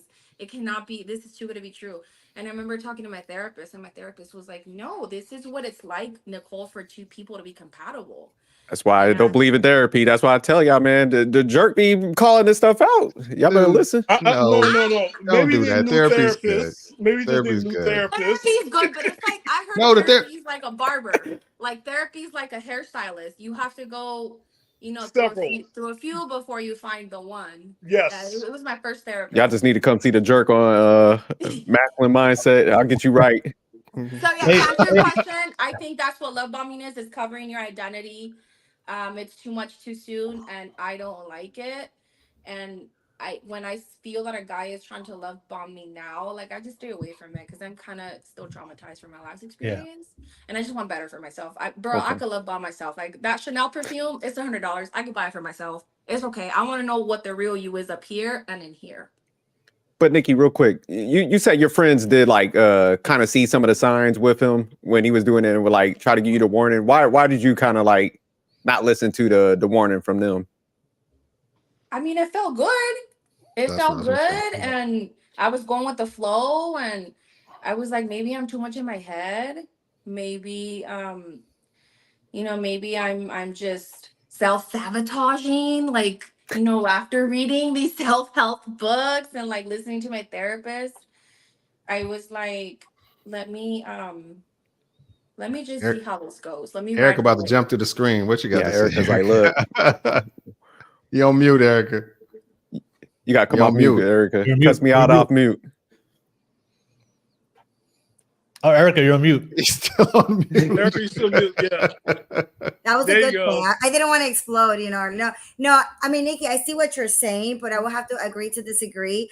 I think that the love language of everyone is different. I would say love bomb because I was a guy and he also was like a lot, and he ended up having some, having still with his ex. But I also had good guys that really care about me still to this day, years later. Like they were talking, and I think it has to do with self-love. I have the other guys that also like were very open and loving and caring, and somehow they're assholes. So I think it has to do a lot with their personalities too. I'm not gonna say it's just like women. Not all of us are crazy, or not the We same level. are. We all are. But not the same level. Not the same level. It's a Debatable. different level. You're right. Yeah.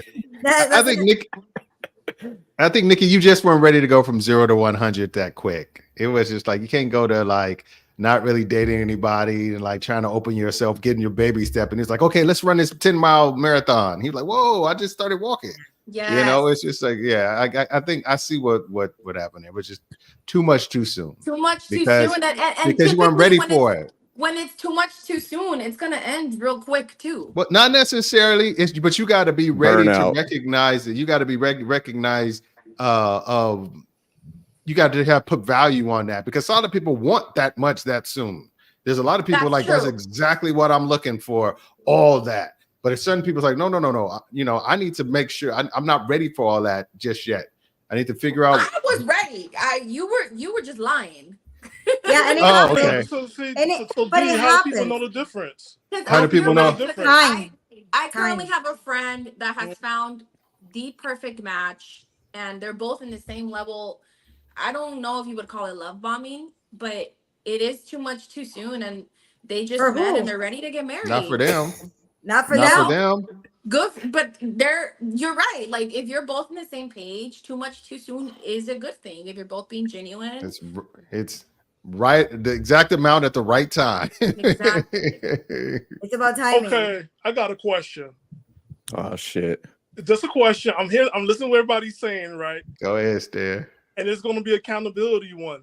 If it don't work out, so when do we say that is not love bombing and prevent ourselves to go through revisional history? You enjoyed it. You had a good time. Yeah. You went to Mexico. You gave birth to 4 of the babies. You got, you know what I'm saying? Yeah, He but brought you the looking house back- that you always dreamed about. You But- was number 1. Yes, there was number 2, 3, 4, 5, and 6. No. If But that's there's still 2, 3, or 4, love. that's love bombing. That's Sorry. the condition.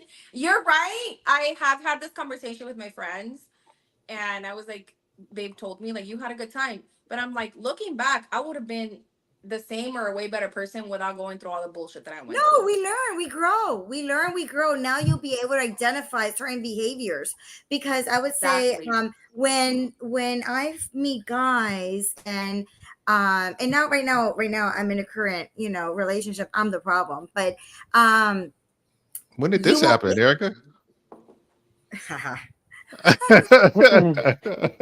Erica, you a player, huh? No.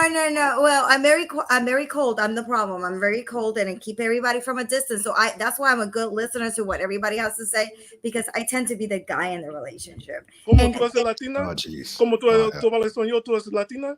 yes, see. Okay, I Yeah. got you. Right, I tend to be the guy. And Nikki, I'm gonna tell you, these experiences are good for us because it makes it better, let us understand when the guy is playing games. Right.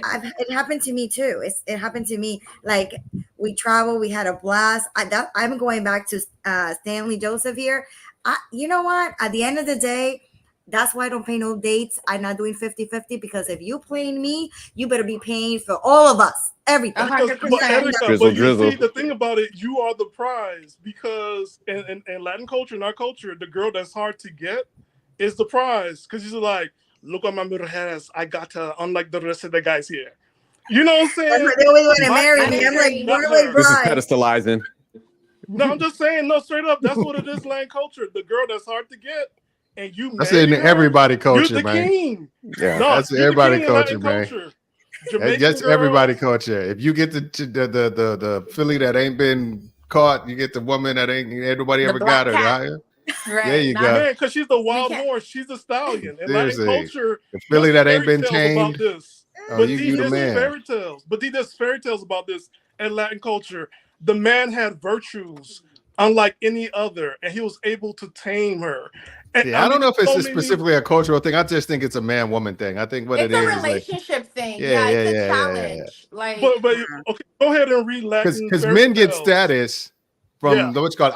It went from me personally. Now I'm gonna show my fuckery back when I was young. It was like it went from okay, how many women you can sleep with, then okay, get with the chick that nobody can get. to the, That- the it got to quality. What is Yeah, it, it gets to quality like versus it was like, quantity? oh, look at her, everybody likes her, I gotta have her kind of situation. And that's what it was. And then that gave me status or what have you, because I was like, I was able to hook up with the chick that everybody was trying to holler at. I think that's just a man thing. That's just a man and But see, relationship you thing. the MVP, the most valuable pimping. Oh my God. Hey, real He quick, was, he Will, was. Athena got some funny comment. She said, y'all definition of love bombing sounds wonderful. like, It's give me yeah. some. It's great until it crashes. Yes. Yeah. In Latin culture, that love bombing, she cooks, she clean, she meets your mom, she sews, she's killing chicken barehanded. Look at Erica. Is like, who are you? 2024. 2024. Erica. She Erica's makes They like, that cook for yellow me rice. because I don't like to cook. But she's making that yellow rice. She know how to flip your $1 into $20. She know how to bet. This nigga's pandering. All right. No. I'm just telling you, Latin culture. I'm just kidding. You did not describe me. I'm just saying that. No, it's not you. It's not you. I'm just saying overall. Overall. Yeah. But what you call it? I think anybody. I think that goes beyond like cultural constraints. I think what it is anybody. If they were able to get somebody that their community or their cipher think is high value, then it puts them above them and it makes them feel gives you good. points. Yeah. Yeah, it makes you feel like the man for a short period of time. So for you, were you the one? So in the marriage that you have now, were you the one that did the conquering, or did she conquer you? Here's the funny thing about my situation. I found a lot of shit out later on, like in my marriage. So the way I met my wife, I was at my boy's party, and it was a lot of like D-list celebrity. Like, I know you from the Bay, so E40, be legit. This was back in the day when Jason Richardson was playing for the Warriors. Like, he would have people like that at his house chilling after the party. And then, like, it was a bunch of people there, of course, there was a bunch of women there trying to holler at the people's status. And this girl that I thought should be dating somebody like Prince, that was so exotic and crazy. I'm like, started walking my way. I'm like, what the fuck is happening here? I knew I was like a decent looking guy, but it was like, she sat down and started talking to me, and it went from there. So I thought she hollered at me, but it turns out like she actually saw me at another party with my first wife. and she saw the way I was treating my first wife. I was ignoring all the other chicks. I was very attentive. Like it was actually a situation where like a chick who had messed with prior to getting married came in and like, oh, Damien. And she like, I was sitting down and she was about to sit on my lap. And I was like, whoa, chick. This is my wife was like up doing something. I was like, hey, baby, come here. This is my wife. You ain't sitting on my lap, you know. And then when she was like, oh, I'm so sorry. And my current wife saw the way I would like roll for her and shit like that. And then she was like that. She remembered me at the party. She was like, oh, that's the dude. And then she sat down and started talking to me and she was trying to figure out if I was still like married and all that kind of shit. And then that's the way that. So did she holler at me? I'm trying to think. I feel like she did. Yes. I feel like she did, but I did all the work after that. Like I was like, you know, shot a little shot. Right. Yeah, she did. She made the opening. She made the opening. Yeah. She definitely had to assist. She made the opening. Yep, and you continued. Yeah, I walked through it and ran with it and shit like that. I was like, hold on, this chick. I'm like, oh yeah, that's what's up. You know? But yeah, it was like, so I guess she would say she was the one who facilitated that situation. Because I was fresh out of a marriage. So I didn't opened the door. She opened the door. And the fun thing is like I had been used to like getting at women so effortlessly because I was a club promoter and whatever like that. And it was like I didn't know. I got out of a marriage and I was like, how do I get back into this? What do I do to start talking to women and start and I didn't want to go back to like club promoting and shit like that. I was like, how do I get back in? What do I do to put myself, you know, to get myself open up to where, you know, what's the game nowadays, you know, and what have you. And it was just like, luckily I didn't have to spend too much time developing the game or whatever like that, because she hollered at me pretty soon after. But yeah. That she I feel like she got you. She got me. How about you, SJ? How did that happen for you? Like, were you the hunted or were you the prey? You remember 20 years ago? Yeah, it was a long time ago. No, it was kind of like a situation like Dame's where it was funny because, you know, I seen her before, so I was like, damn, okay, she looked good. And then me and my boy, we was at, because it was on a military installation, we was at the shop at, you know, we was over there getting some libations. You know, so he ran over there. He started trying to holler at her and stuff because I was like, damn, she mad, man. He went over there and then like I was like walking by because I was like, you know, not gonna still. She walked over and gave me the number and stuff. So he was like, all right, you know, that's you to. But that's how it happened. I was looking fly as hell on that day. I had the Caesar, the fade going. You know, the wardrobe was tight. I was smelling fresh. Brushed my teeth that morning. No, I'm just seriously. Are you in a relationship, Erica? I'm sorry? Yeah. Are you in a relationship? I'm talking with someone. She's surprised us all right now. I was gonna say we need to start taking notes from these dudes' experiences because they. Oh, I've been. I you know, but I'm like my heart is like almost a dude, so I think like guys. So. But Erica, I'm getting the feeling that you want to be love bombed. What does that mean, Erica? What is you think like a guy? That she knows. I don't fall quick. The words. Cautious. Yeah, I'm very cautious. I am very guarded. I'm very like if the minute there's something that is not aligned with where I'm going in life, next. But surprise, that's not most guys. Most guys, they really they don't get that discerning that early on in the situation. They wait. I mean, yeah, I'm a real girl. Then I don't know. You know. But you know, when I talk to my friends, I'm like, why are you doing this? Why are you thinking? And they always say, oh, you're just such a guy. You think just like a guy. And I'm like, but I think I'm more logical when I see something that is not like in tune, like it's not right, or it just doesn't feel right. I just don't perceive it. Or do you just cut it off? Do you communicate or do you just cut off? I'm sorry, D. No, that's just want to know that. Like, do you communicate? I'm guessing you cut off because guys don't communicate. Guys just cut off. It depends. I'm a blocker. I shut that. It depends. What? She's a blocker. I'll block the hell out of everyone. Like, bloop. You know, but it depends. You know, it depends the situation. Like, I'm a person that I communicate, this is me, and like, this is my goals, and this is what I want in life. You know, if you're playing games, let me know, you know, so we can play together, and I choose if I want to be there or not. But the minute I see something that is not, you're not worth my time, so I will block. and will not talk. Maybe that's bad, but there are times that I don't think that there needs to be a conversation. What they're gonna do, lie? Right. Can I ask So- you a question, Erica? Go ahead. Oh, I'm sorry. Oh my God, Nah. I was gonna ask. No, I just had a question because I know you, I know you're you have boundaries, you have values, and you're very rational of what you want. Do you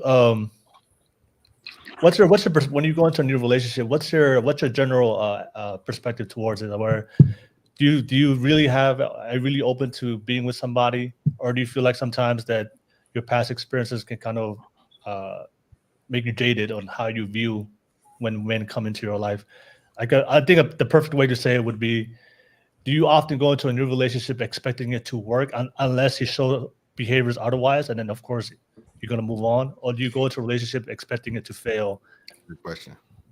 That is an amazing question. Great question. I was just asked that. So I'm probably a little bit more cautious.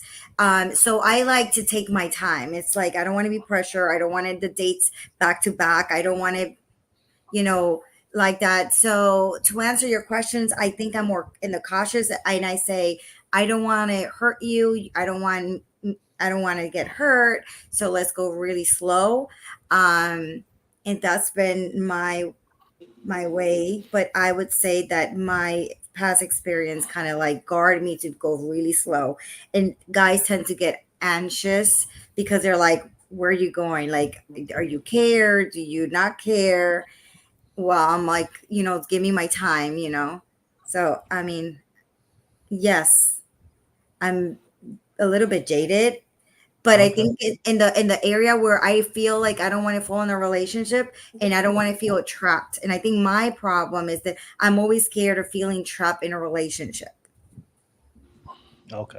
No, okay. No. The only reason why I asked that question, because I do understand sometimes our previous relationships can be jaded, and I do agree we have to be cautious, especially in today's dating market. The streets, it's wild out there in those streets. So Scary. It's scary out there. So I do understand being cautious. My only concern we talked about this before with Damon, we think that there's a lot of men out there. They're I don't believe in dating based out of fear. I think we talked about this before, Damien, because I think sometimes when you're too cautious or too fearful, because we understand as human beings, men and women, we're going to make mistakes. But if you're very cautious and basing out of fear, if the guy just makes like a little small mistake, it's over. Like it's done. Just Judy. Right. No, all I'm saying is, like, if I'm not saying he's cheating on you, but I'm saying is if he does something that maybe something that goes against your boundaries or something, that I don't think it's not a big one, but it's like a small mistake. But if you're very too cautious and you're too jaded about the previous relationship, even a small mistake, a lot of women are willing to cut that loose instead of having communicating, have a conversation, try to figure it out and try to keep it going, but they'll just cut it loose. No, And a lot of women, especially if it's something reminiscent of something that they experienced in a previous relationship that was negative. Yeah. If it's something even remotely near that, they're like, oh, no, I'm not doing this shit again. I'm out. Yeah. I think the only one that I really very cautious, it's the whole game thing. If they're like, if they're cheating, I think if I feel like there's a possibility that they're lying or fake, I just don't want to deal and I don't want to entertain it. And I go into it very clear, like, listen, I work a lot, and a lot of people, luckily he does because he knows that I'm working, but I do work a lot. I don't have a 9-to-5 jobs. Like I do, but I have to work after hours and things like that. And then I go to the gym, and I don't want nobody messing with my gym time, and then, so I have a routine that I don't want anyone to mess with it. And I think that's the problem. I don't think it's only the past experience. It's like now I'm older and I have my life. So like, this is what I want to do. And I don't want nobody to intervene with my lifestyle and my habits. And so I always say, but we have CC now. Welcome, CC. What's up, CC? Purple City. CC. Here, thank you for having me again. It's always a good podcast with you guys. No worries. Thank you so much. But yeah, CC, we're talking about love bombing, and we're talking about we're definitely gonna come. I think the next part of the pod we're gonna talk about putting women on a pedestal. But right now we're talking about love bombing. So, CC, my question to you: what's your definition of love bombing? And I think me and the fellas here, we agree that I think love bombing is not. We don't think it doesn't exist, because a lot of the things that men do when they love bomb is the things that women would want the man to be with, if that's the man that she wants to be able to do to them. Yeah. But what's your definition of love bombing? And if a man loves bombing you early in the relationship, do you find it attractive? Why or why not? Why not? Honestly, I would personally define love bombing as just somebody acting on, like, maybe they have an overwhelming feeling of like infatuation, but I wouldn't, like you said, I wouldn't call it love bombing, but I feel like they're just like highly infatuated at that point. So they're just like throwing all of this at you, but not being actually genuine, because they're just coming at you, you know, crazy with all these things very, very fast. And then what was the second half of your question again? Oh yeah, like, do you find that if a guy loves bomb you early in a relationship, in the dating phase, like, is it attractive to you? Like, you like when he loves bomb you? Like, no, because I already know that's like a huge red flag. Like, I already know that's a big no-no. At least I've always known that one. So, but oh, yeah. okay. It doesn't, just like Nikki said, it doesn't feel just good up for a little while, and then you start to get a little scared, like it's some bullshit going on. Then you start to pull back. But you got to tell me, Cece, it feels real good early on, doesn't it? Of course.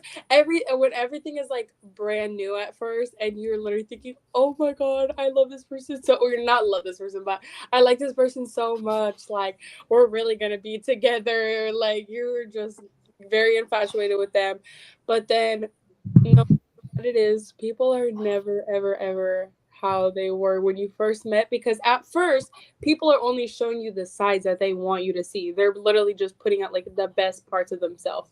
So it feels different when you actually really, really get to know the person or be around the person, and then you feel like, oh, this isn't how you were when I first met you. Yeah, that's always who they were when you first met them, but everyone just, you know, kind of has a mask on at first. Maybe it's just a defense, maybe it's just human nature, but yeah, that's my thought on that. Okay.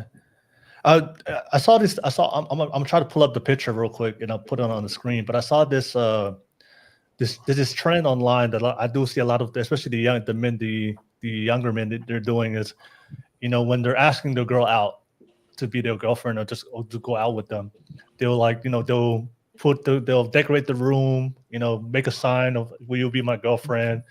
Put rose petals on the floor, you know, have music, you know, have some light some candles. I want to ask the ladies, if a man does that just to ask you, "Will you be my girlfriend?"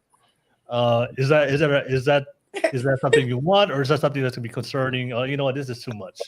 Personally, I would really like that. I think that's beautiful, because Okay. it's showing like a lot of effort. Like, I feel it, because it all really plays down into whether people are genuine or not at the end of the day. Because somebody who's ingenuine can do that for you, but then somebody who sincerely, like, they really like you, they want to do these special things for you, it even just excites them and makes them feel good to make you happy, or whatever. So I feel like it's really just, are they genuine or not? It depends on what your love style is. Like, if you as a man, if that's one of your love languages, shower me with that. But if one of your if your main love language is just communicating, just communicate with me. Whatever you want, I'm game with it. Okay. And then Erica, Yeah, I'm curious what Eric got to say. I don't know. I don't know. I don't know. let me show you the what it looks like. I'll show my screen. I've seen it. It's cute if I'm like 21. You took the words out of my mouth. You took the words. I love that for you. Like, thank you. Like this right here. Like, would you want this if a guy did this right here? That's a little much. I would think that. Who's gonna clean all that shit up? To be your girlfriend? Yeah, I will be your wife.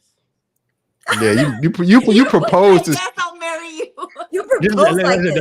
This is not a wife proposal. This is not be my wife. This is be my. No, she said So now she for gonna. the proposal, my bar is up here, because if this is how you came out, See what I'm saying? girlfriend, Expectations. This It's is gonna what I be in keep trying. Greece, Nikki, it's gonna be in Greece. yeah, The it better letters are gonna be the bigger Pope, than that. The Pope better marry us now. The Pope. See, first of all, the problem with this, Will, is like, who's gonna clean this shit up? Exactly. Oh my But God, this is, no. The company that put it together cleans it up. Yeah, Are you you paid for sure? this. Yeah, But you Yeah, heard paid for somebody Nikki. to do this. it's You heard It's a Nikki. company. provider. But you heard Nikki what she said. She was like now the wedding's got to be in Greece. You're gonna have to climb Mount Fiji Going and up. propose up there. Put your life at risk just to top That's this. adorable. That's adorable for like my 14-year-old daughter. And you as my partner, if you want to do that for me, I would appreciate that so much. But Okay, so that Y'all does going to Chili's. Y'all mess with me. Oh, I You So getting that- this 2 for $20. Hey, Will, can I say That's something cool. real quick? real quick, Stanley. I'll pass it back to you, Stanley. But so a lot of you guys said if you were younger, so the guy that's doing this, if it was in his 20s, it'd be okay. But if it's in his 30s or 40s, that'll be a problem. It's not. I don't think it's a problem. It's whatever you want. I would accept Okay. it if I'm really fucking with you. If I really am riding with you, give me a ring pop. I don't think that's like a big significant thing. Are you genuine? Did you mean that? You don't have to do it, but if you want that for me, thank you. Okay. I you would think- accept To me, it. it's not a big deal. What about you, ladies? I think that for me, it would be better if you did something that I like. Like, I love to travel. So instead of spending all that money, let's Here you travel. And I mean, it's true. I mean, I do it anyway. I'm going to travel anyway. But to me, it'll be more significant, to go somewhere and be like, this is our place. This is where we I hear had you. the serious conversation. Okay. Then having people there with a bunch of flowers that, maybe I have to clean afterwards. Like, What I if know he did that while he took you out on a trip in yeah, a room? it's not only like that exact. You see how expensive this sounds? I'm just racking up in my head. Erica, where you want to go? Gary, Indiana? Like, I'm pretty sure it's like somewhere I have international, Paris right? in mind.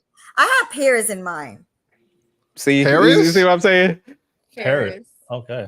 Uh, So Why Erica, not? so Erica wants the exact same thing, but just on the jet. So That's hold on a so second. cute. Yeah. No. I'm gonna say this. I'm not asking you to be my girlfriend, taking the chance you might say no in another country. That's gonna be Well, like down the Yeah, Good street. point. You That's know? Good marriage. point. Yeah, that's like an anniversary. Yeah. Yeah, she might You say know? no. Well, this is the thing. I think for me, it would be like an engagement, like, do you want to marry me thing? Yeah. Not a girlfriend thing. I mean, I think to ask me like if you want to be my girlfriend, that's kind of weird. Like at this But, age, Cute. but Erica, let's be honest. If the guy did that in Paris, you would still accept that trip, right? He asked you to be the girlfriend. You would still accept it. girlfriend, I don't have a choice. We're in a you relationship. do have a choice. I think I would be like, dang, I mentioned that. I wish you would be have told me not spend the money on this. Okay. I And then, would be like, dang, I want that for my daughters. Like, I want my daughters to experience that. You don't have to do that, bro. But of course. But I'll you be take your it. But you take it. girlfriend. Okay. I was watching something. I kind of want to put it out to the ladies and just see how they respond to this. Okay. And I want like each of you can just like give quick. So I don't want to make this a big long thing. A guy you went on a date with. This is date number 2, conversation number 4. You know, you're on the second date. He's sitting down, what have you. You haven't slept together or anything like that. And he just says this straight up. It's like, look, I don't have time to really waste around. I'm a busy man. I kind of one of those dudes who like knows what I want when I see it. I really want us to be exclusive. I really want to lock something in with you because I'm feeling what you're saying. I think there's great potential here. I want this to be like an exclusive thing. If you rocking with that, we can rock. If not, I understand and we can keep it pushing. Is that something that is attractive you be receptive to, or that's just like, whoa, way too soon, doing too much or what have you? Or is that what you consider a type of love bombing? That's not absolutely love bombing. attractive. You're being straight up with me. You are being 100%. That's how it's supposed to be. I agree. You're communicating. It's just it's an adult conversation. You're feeling me. If I'm feeling you, all right, let's go. If I'm not feeling you, I'm gonna let you know, like, hey, I don't think I'm there yet. I don't want to waste your time. I appreciate your honesty. But if I'm feeling you back, I'm gonna, no matter if we're at Chili's or in the parking lot of McDonald's, like, Shout out to yeah, Chili's. if I'm feeling it, I'm gonna be receptive. Okay. All right. Hey, And then I'll pass it to you, Cece. You know, I know we got the response from Nikki and Erica that will you be my girlfriend proposal. You would want that from the guy just you're just dating and then he just He wants said, I'm marrying you. the question, you be my girlfriend? I did agree with like what Nikki was saying a lot. And yeah, I definitely would be, you know, receptive to the simple things, but that doesn't mean that I don't think every lady in general should be settling, period. Like you should want all of that. You should want everything. You should want the trips. You should want the setup. You should never think that, oh, well, I'll just settle for this, you know, like, no, get the world. But Amen. I would be receptive, you know, in real life, thinking real life, if somebody try to have a mature conversation with me like that, I would really respect that. Okay. Can I ask Real quick? Oh, go ahead, Jerk. Good. Ladies, I appreciate those answers, but what y'all just proved, and this was my stance in the beginning, love bombing doesn't exist. Actually, the more I'm hearing about love bombing, I wish guys would get love bombed. You know how nice it would be if we could get free shit for like 4 months? Like, trips and stuff. Like, this sounds beautiful, man. Like, this ain't no punishment. Hey, I'm gonna keep it funky. Women love bomb by doing freaky shit in the bed. There you go. I think we love bomb in a different way. Like, Yeah, we'll men start love bomb. Exactly. It's cheap. We'll It's start free rubbing stuff. you. Seriously, Well, they I'm like. gonna wash your dishes. Well, Love bombing is That's a vacation. normal man, though. That's what it is. It's like a taste of like high life. That's what it is. And then eventually it stops. But it's not a bad thing. I never This see shit guys sounds wanting lovely. this. I agree with what's her I'm name. a What she love said? bomb next time, but I'm also gonna turn you around and slap you on the booty when I'm getting it. That's definitely love bombing, and Hey, I want I'm no part telling of you, that. all that stuff you saying, oh, I'm gonna cook for you and stuff like that. Just do it naked, and it's all good. You know. I'm there, like You I've know, done that's it. the I've love done it. bombing. I think that's our definition. You know, us feminine women, but there are women out there that are very much, you know, providers they're very much the tricks. Like I know That's girls not like cute. that. Yeah, I don't. There I don't think- isn't it? I'm a simp too. Like I'm gonna get you something for your birthday. Like I pay attention. You know what I mean? Necktie. Like I Come love on, that. Nikki. like, Some socks. Birthdays is cool, but I don't. You ain't got. You A should. lawn- You should a give me. lawnmower. A Don't give me lawnmower. nothing. Yeah, don't. Yeah. You want me to open up your doors too? Yeah, Absolutely. Seriously. That sounds very, very masculine. Hey, it's 2024. Drizzle. Open up my Mhm. door. No. Tell him, Stan. Just don't get locked up again, Stanley. That's why I'm single. Yeah, man. Hey, I got a confession, Will, and the panelists. I got another one. That's why I've been gosh. quiet. This is why I've been quiet on this discussion, because I did do that. What'd you do? Had a sign, "Would you be my girlfriend?" That's so cute. It's horrible. Like last No, week? man, no, Yeah. it was horrible. That's so cute. Wait, why? Like when? I have proof in my I've been trying to erase the photos and videos on my Facebook. No, be proud of it. Be happy. How much did you Say spend? no? How much did you spend? It was the environment I was in, aka church, and that's how you date. He blamed his simping on church. He blamed his simping on that's church. how- no, literally. Did But she when- say no? No, she said yes. I would be so proud of that. However, because you However. do that, it's supposed to lead into marriage, but that's the only way you're going to get to know someone is you got to date them afterwards, after you made this proposal. And then after that... Wait.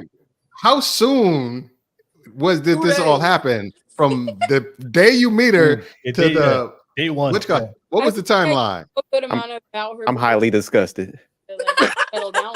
See, now you messed it up, jerk. Now he gonna lie. My bad. I thought my mic was muted. I think You that's know? going to be How long, another Stanley? podcast. 3 That'll be days. another podcast starting at 7 o'clock Pacific time and 10 o'clock Eastern. I'm not going to do it How right long, now. man? That Answer the is- question. That is so cute. You should be. No, should be Nikki, so- let him answer the question. Nikki. Go. I can't answer the question because it was. I'll put it this way, right? Because see now you done mess it up, jerk. Now you gotta feel like you gotta. Yeah, I bring feel it back. bad, man. Yeah. Oh, Come on, Stan. on. Nah, it already this is happened. You masculine mind. This healed. chest hair shit. This chest hair shit. You went on your Share. journey of self-love. You're Share with the you're dog. healed now. No. I'll say three things. I ignore red flags. That was one. Number 2, I need to listen to dogs because dogs know people better than humans. Chest their shit. How long? We're not gonna get you. That's not how we do it over here. 3 We ask a days. question, we want to answer. What? How long was it from I met this chick to I'm promposing her? I will say 10 months. Oh, Oh, wow. no, That's yeah, that's You asked a her. long Wait. time. I have a question. You asked her if she want to get married or if she want to be your Be girlfriend. my girlfriend because You did all that for a girlfriend? Yeah, because she was my first date after I got baptized. Oh. I mean, And I was you can get the alls from the women. You're gonna get the side eye. You're gonna get the bombastic side eye from the fellas. For you. What the fuck was you in a cult? That is this dating in church. What church did you go to? Cannot talk. You guys been in a relationship for a long on time. him, guys. I want Don't that judge for my him, don't daughters. Like, I bully want to promote that type of Wait, man wait, behavior. hold on. I'm gonna tell you this All now. right. Don't date in church. I'm gonna tell you. Okay, let's expound upon it very briefly. All right. So, would you want a guy to wait 10 months to ask you to be exclusive with him? Then what are you talking about? You would love this. Why are you bullshitting this man? They are enablers. Women are dangerous. You guys are enabling this bad behavior from Stan. So I don't support the timeline, but I support the act. Yeah, No, but yeah. Like you You don't can have sex. You don't. It's church. You weren't exclusive. Yeah, you couldn't. I admire you. It was the first time. Trust me, I did. Look at you like I did enough. The last podcast. I caught that, Erica. It was a lot of stuff that was discussed and I put out there, but this time it was like this environment. He was born It was again. okay. Hey, you know what? I can't hate on nobody. Whatever you do to make it, that's you do your thing, buddy. Yeah, I got exposed. You better than me. I went on 10 dates with her about dating other women, and they're like, "Yo, dude, like, what are you doing? Like, you still got your player ways. You just got baptized." But I just found ways of like, okay, I don't know who you are, so let me just go ahead and take 5 girls out this month, get you again on a Sunday. I already went out with her on a Saturday because and also I was a leader in church, so I had to be careful how I move. So I was trying to get to know her. 10 months is a long time. That's like, that's a long. No, you couldn't move any faster because it was a lot of people that were involved. How old are you? I'm sorry. I was like my late 30s. Oh, Lord have mercy. My late 30s. They already knew I was the playboy in church because they like, oh, he's experienced. You're the playboy in church? Let me tell you, when we broke up, right? Let me tell you something what happened. Man, your stories are fucking epic. I try to tell you, I Stan got them stories. What happened. And this might be a clip, Will. There's gonna be a clip. So you ready for it? After we broke up, nobody knew. Right? Other girls in church was looking at me, and they one of the leaders like, "Hey man, what you need is a little swag." And I'm like, "Yo, you can't have both. You're gonna get Christian Stanley, or you're gonna get Steven. And Steven gonna come out here. Steven gonna come out here smoking some stuff, and he's not about no teas. You better come on, please, right? So the men in church overheard me. So next Sunday was Easter, right? Where are we? No, hold on. This church is 500 members or 600 members, right? Jesus. So all their daughters and nieces came around. I'm like, hey, how you doing? So all the fathers grabbed their daughters like, oh, hell no. And this just took off. Dude, no, we're in a cult. You know that, right? All the churches are cults. All of them are. All the churches I didn't are wait cults. 10 months. No, you look, some people waited 3 years. Erica's like a dude, huh? You ain't waiting no 10 months. But Erica, like some people waited 3 years, 5 years. For me, it was the only way for me to date. That's that. But understand, right? I would have already had 2 kids and divorced by 3 years. But so like, look, it took me 10 months to ask her to be my girlfriend, right? And then from there, it took 6 months, and then I had to break it up with her. It was a lot of stuff, and what I learned. You 10 months, and then it only lasted 6 months. Well, a lot of things that came up because it was like one thing I told her. What were you doing? I got to tell you what happened in 6 months. So in the 6 months, she became a different person, right? And I asked her, like, who was this person I was pursuing? And she told me straight out, that's not who I am. That's who I was to get you. Oh, you was love bomb for real. You were love bombed.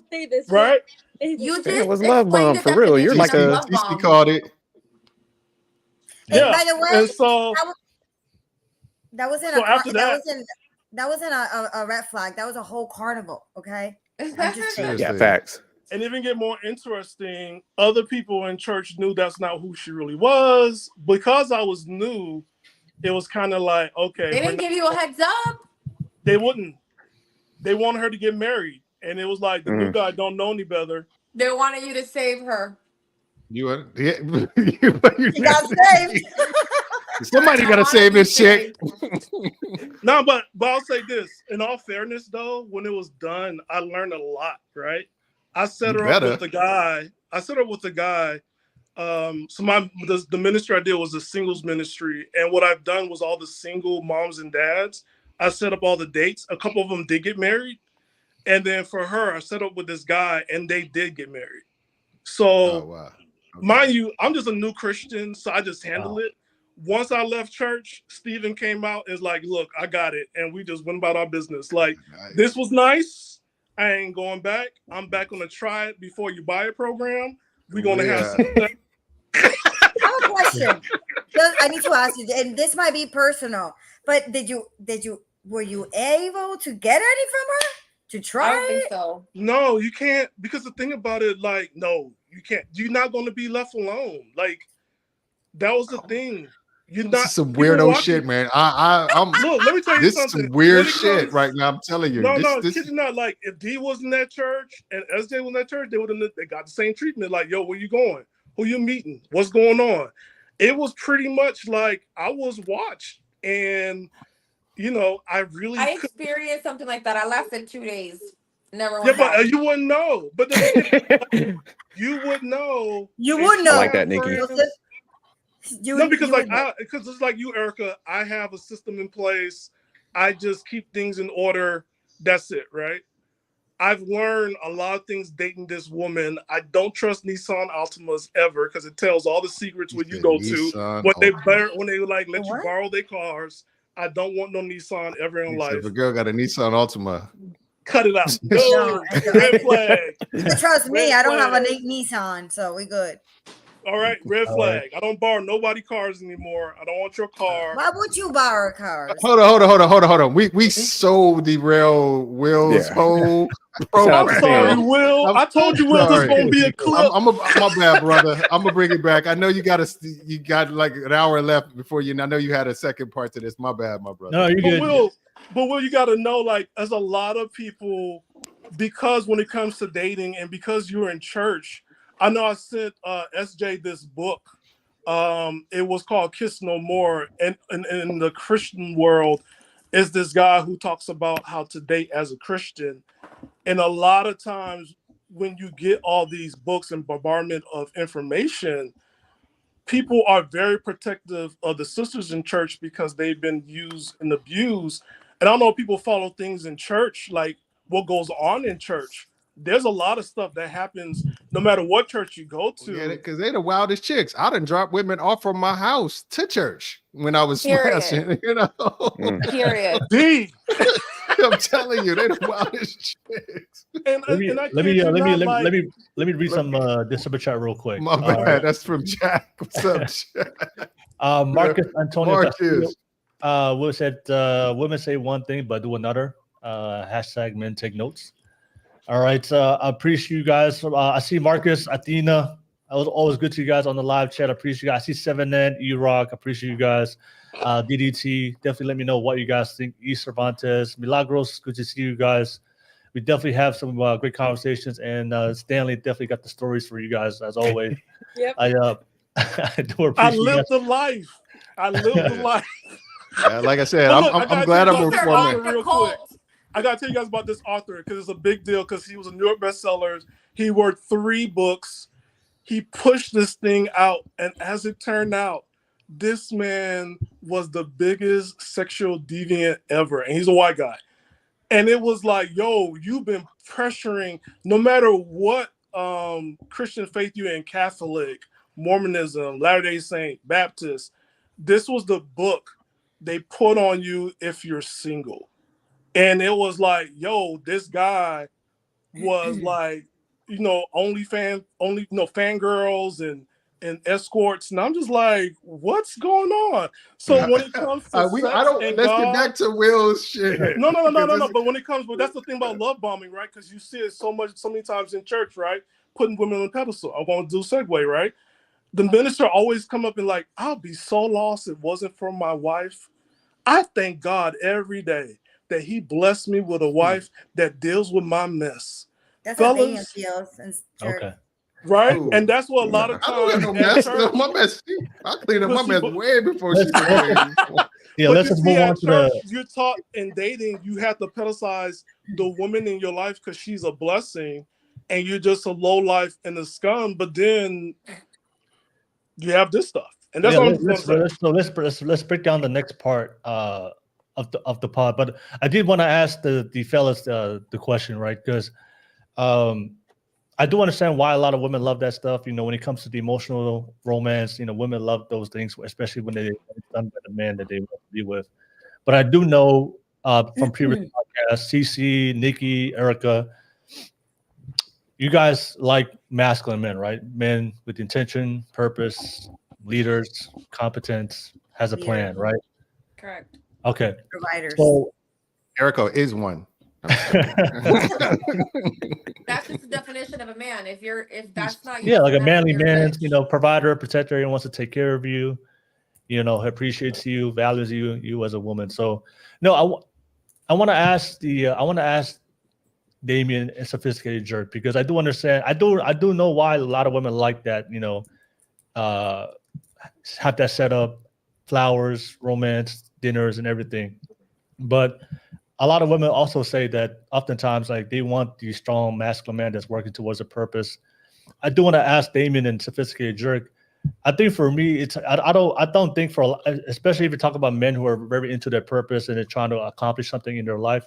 I don't think you find those types of men really thinking about doing those. We want to be my girlfriend, or plan something that's that extravagant to the point to prove to you that how much she loves you.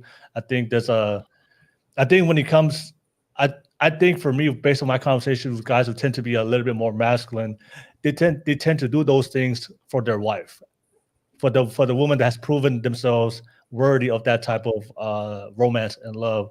But when you talk about dating, if we're talking about dating and just getting to know each other, I think for those guys, they're just open. They have a vetting process. They're gonna check you, vet you out, make sure that you're somebody he wants to be, that's aligned with what he's trying to do, and make you his wife. And then you've proven yourself worthy to be a wife. And then once you're married, have children, and then he'll do those things. But I think if a man's really taking the time to do all those things and love bombing and planning, hey, will you be my girlfriend? Will you do all these things without really vetting you out first and really having those conversations with you to make sure that you were the type of woman that he sees long term, but he's doing all these things for you. And I know it feels good. I think it can be a sign for you as a woman. Okay, maybe this guy's not really on his purpose, on his grind, as much that you want him to be. So that's a question, Damien, Sophisticated Jerk. When the guys the masculine men that you guys know for yourself in your circle, that's on their purpose, they're leaders in their own life. They have a plan. They're looking for a good woman. They're not looking to mess around and to sleep around. They're looking for something intentional, something purposeful. They want a family. And they're of course, they're in tune with their masculinity. Damien, those guys tend to be the guys like we see online, having the big proposals, planning out the romantic plan and pedestals and roses and everything, or is that something that they reserve later on when they finally proven themselves? Okay, they found a wife that's consistent and shown that they can be worthy of being my wife, and then we do that later. But because my thing is, I think for a lot of women, when they find guys who do those things, it's often the guys are not really in tune with their masculinity and they're not really have a plan and purpose. And I think they're overly trying to prove themselves. Overcompensating. Yeah, trying to prove themselves that please be with me. When the guys who are in their purpose and grind are masculine, they're not going to do that because you're going to attract those people. What do you think, Damien and Jerk? I just want to ask you guys. Go ahead, Jerk. I've been talking a lot. I can answer after you, brother. Yeah, I would say the guys that typically do stuff like that, and it was actually, I was talking to somebody and we were looking up some information. Like the people that tend to spend more on weddings and stuff, get divorced at a higher rate. So I think when people do stuff like that, it's kind of gimmicky in a certain way. So I think you definitely like treat somebody nice. So I think sometimes people get it mistaken, but it's just I think Nikki was hitting on it. It's like, man, a lot of this stuff is really not authentic. It's just, hey, let me do the over the top thing. We're happy for a little bit of time. I spend some, probably overspend doing some of this stuff To hook you. Yeah, to hook the person. And it's just like after that act is done, it's just people like I said, either hit burnout or they change. So I think typically a guy that comes up to somebody that's just like understands his value, and like I said, you put that mission, your vision on a pedestal, and then you're coming to him like, hey, look, this is how I'm operating because this is like the end goal.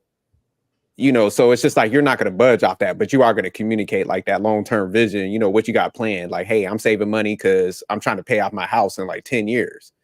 So it's just like the right female is going to come in there and have that understanding like, oh shit, okay, you're thinking differently. So yeah, you're not cheap. You're determined to like get ahead in life and stuff like that.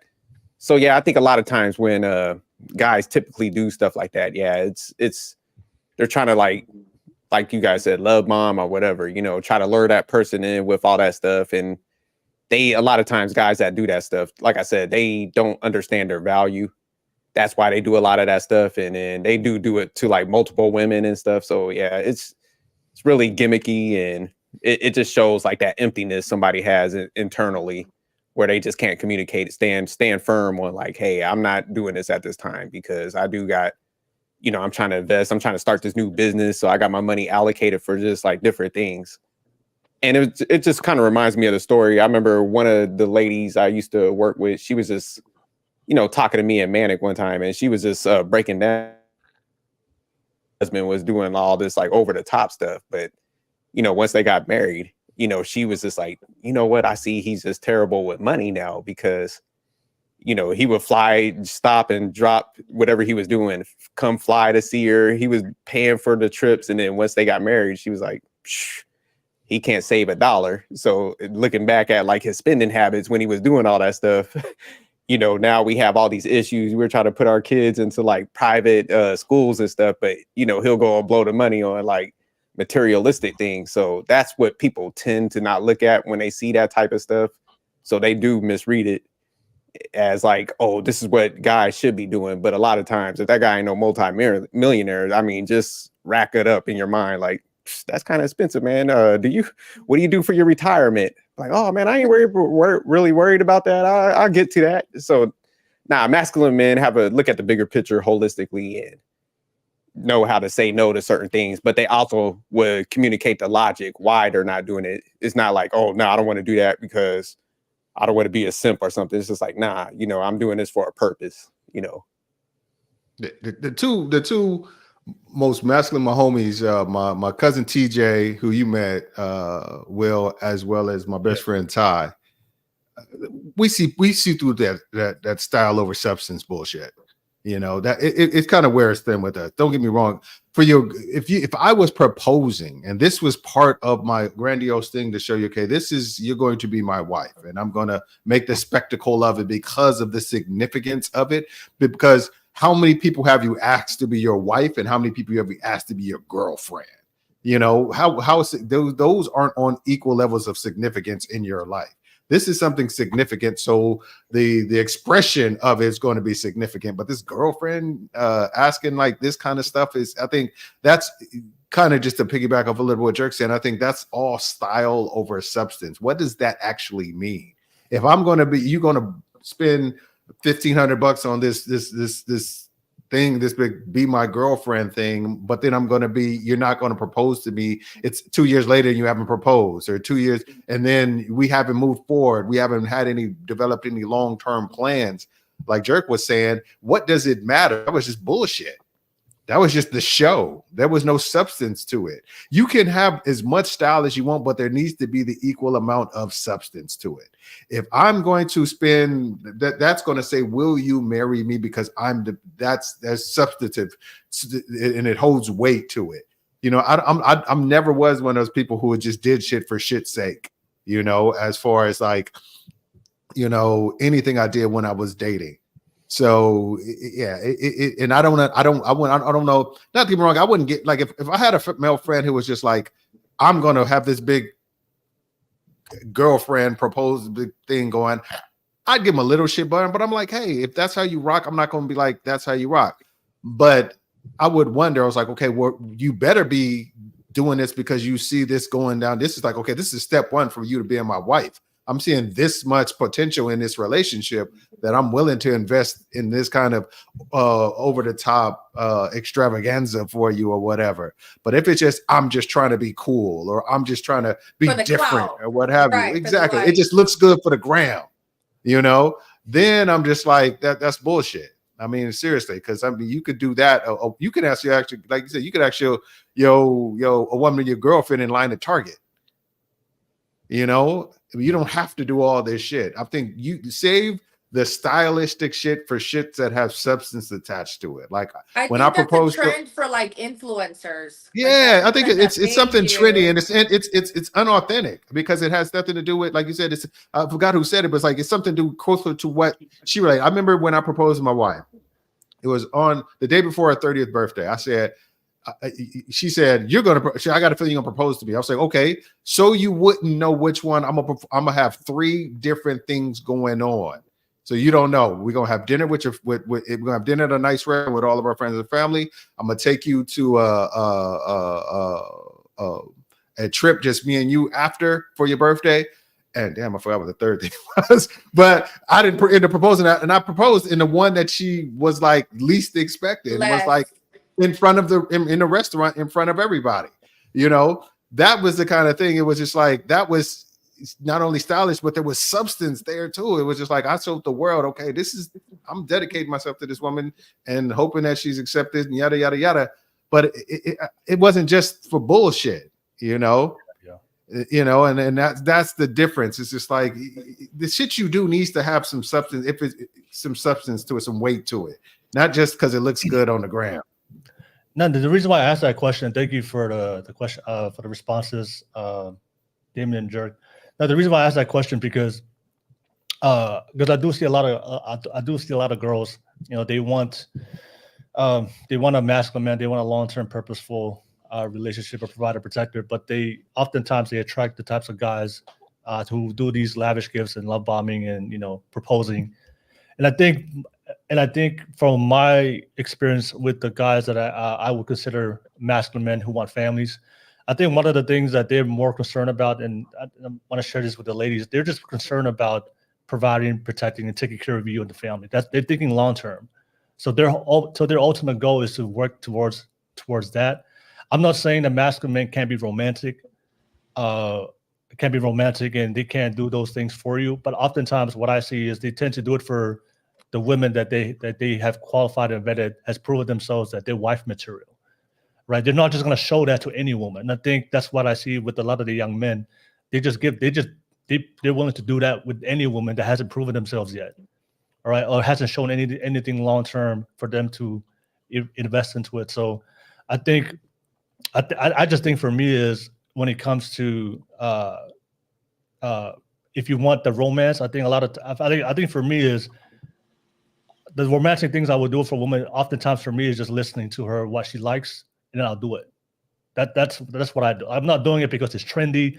I'm not doing it because I saw it on social media.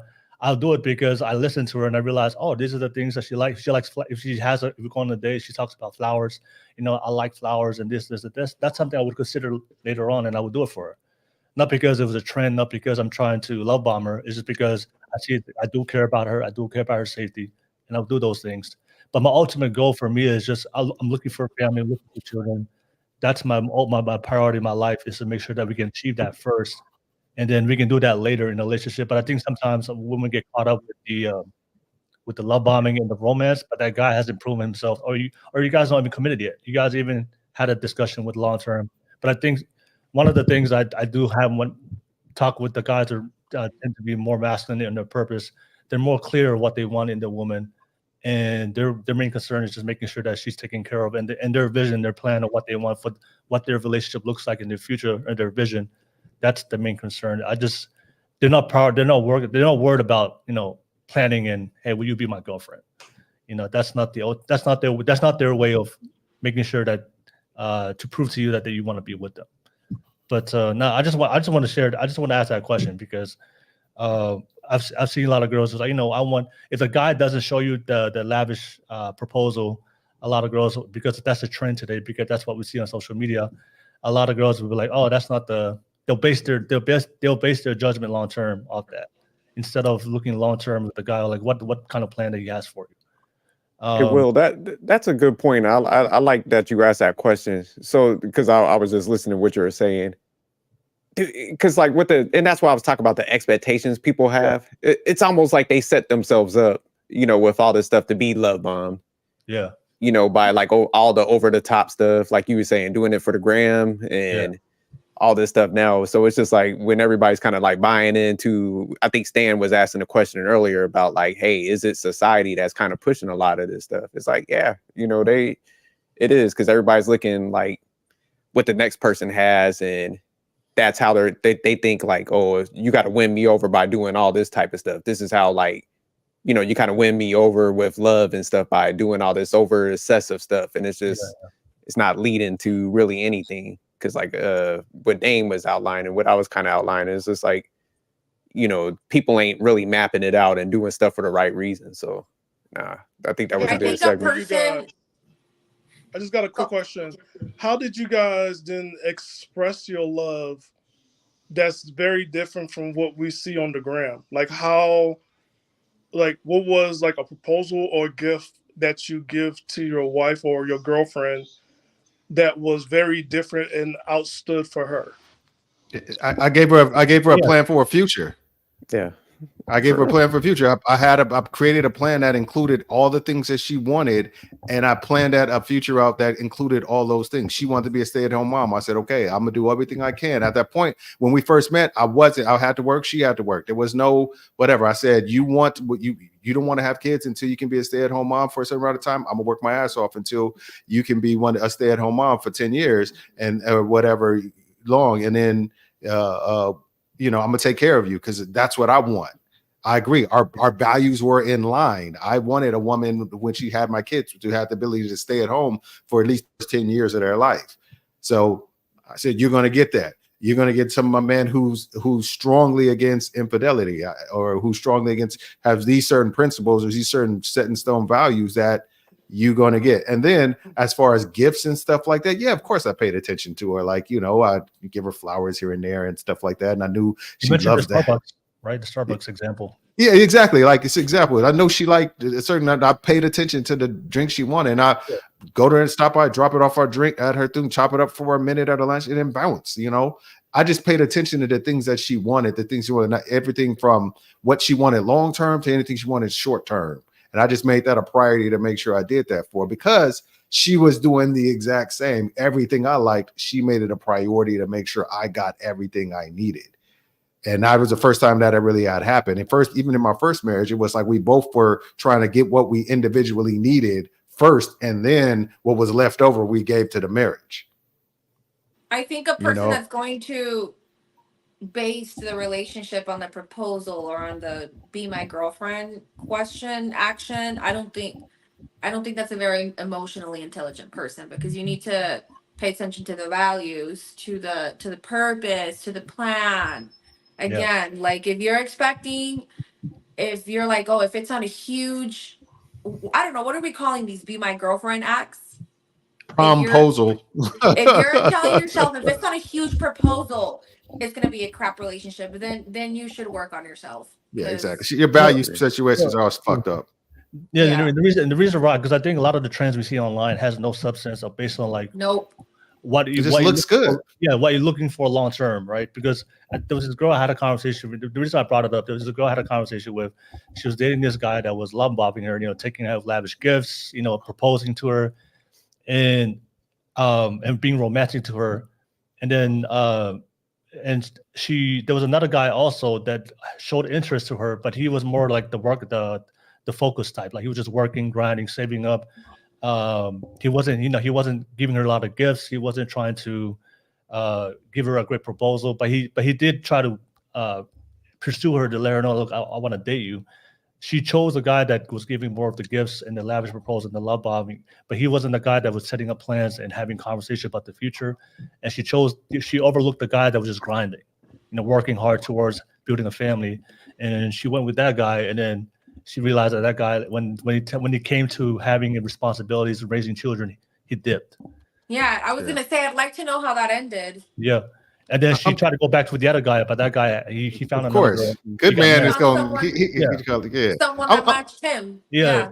So that's why I was asking the girls, like, no, if the trend now is to do it. That's why we see on social media guys doing all these things. But for social media can get so toxic. For me, the masculine men, I think masculine men, we're more focused on the future and the plan of how we're going to provide, protect our family. And that's your ultimate goal. Go ahead. I want to ask the ladies, and I'm going to start with you, CC. Have you figured out? Have you figured out what you need, not what you want, what you need long term in a relationship to be in your mind to be a successful long term relationship? Have you developed what you thought about it, and developed the values, and set in stone the things you needed to be in a long term relationship right now? Definitely, yeah. Okay, and are you willing to be uncompromising when it comes to somebody? Finding somebody who has the same congruent values. Yeah. What things would I be like compromising?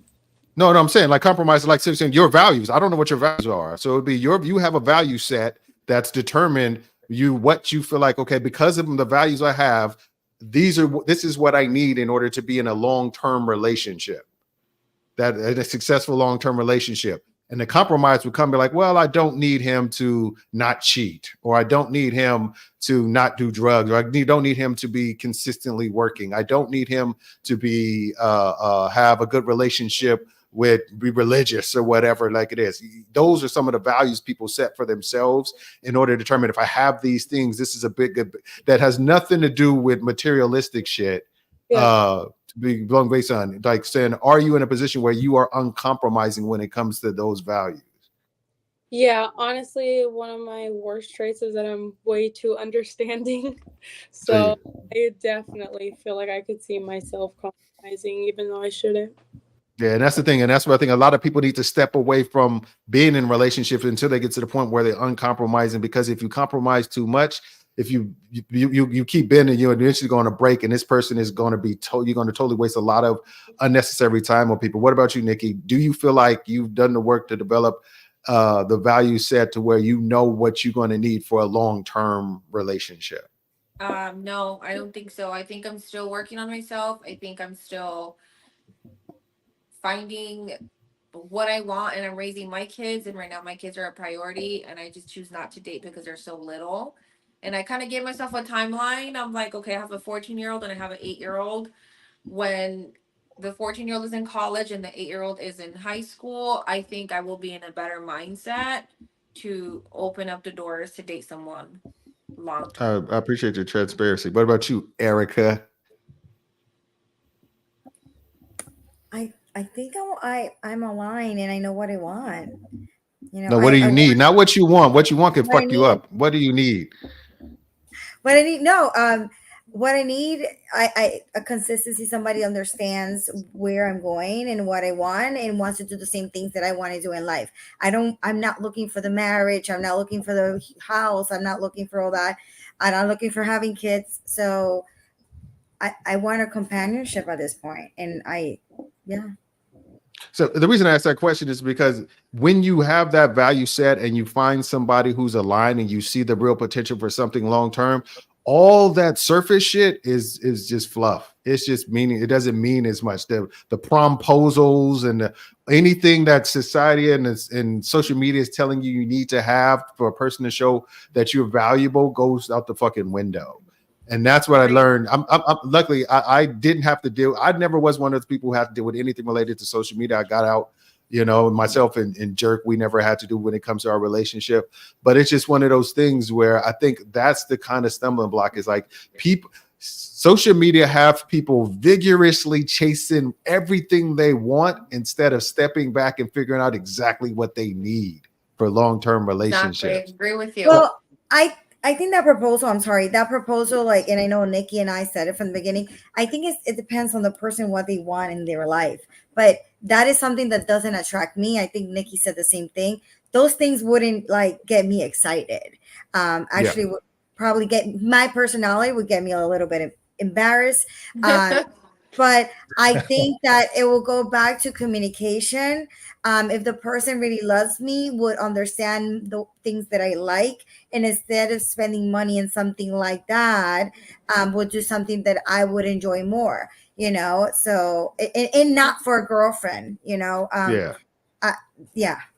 Hey, Cece, you were the one who said like I'm marrying you when you saw it because you think it was some great.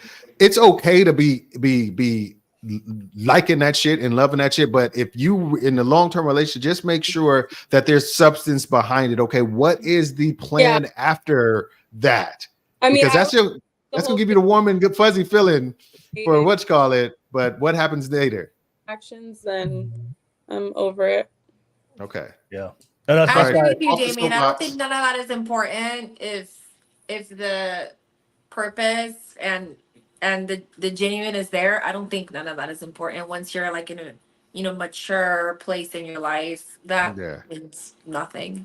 And the scary part of I think a lot of people don't realize it may take stepping away from dating like you're doing. And it may step away to like really figuring out what are the value thing. I think you're limiting yourself as far as waiting so long to date. And I mean, and is with the it gonna purpose. happen? I don't know. There's a lot of prospects out there, but I'm Yeah. not As long as you're not focused on it. closing yourself off and you don't put that out there like, hey, I'm closed off. Well, you did put that out to you because you just said it that I'm kind of closed off to the possibility. I mean, but I think priorities are just elsewhere. But is the woman ever lonely? No.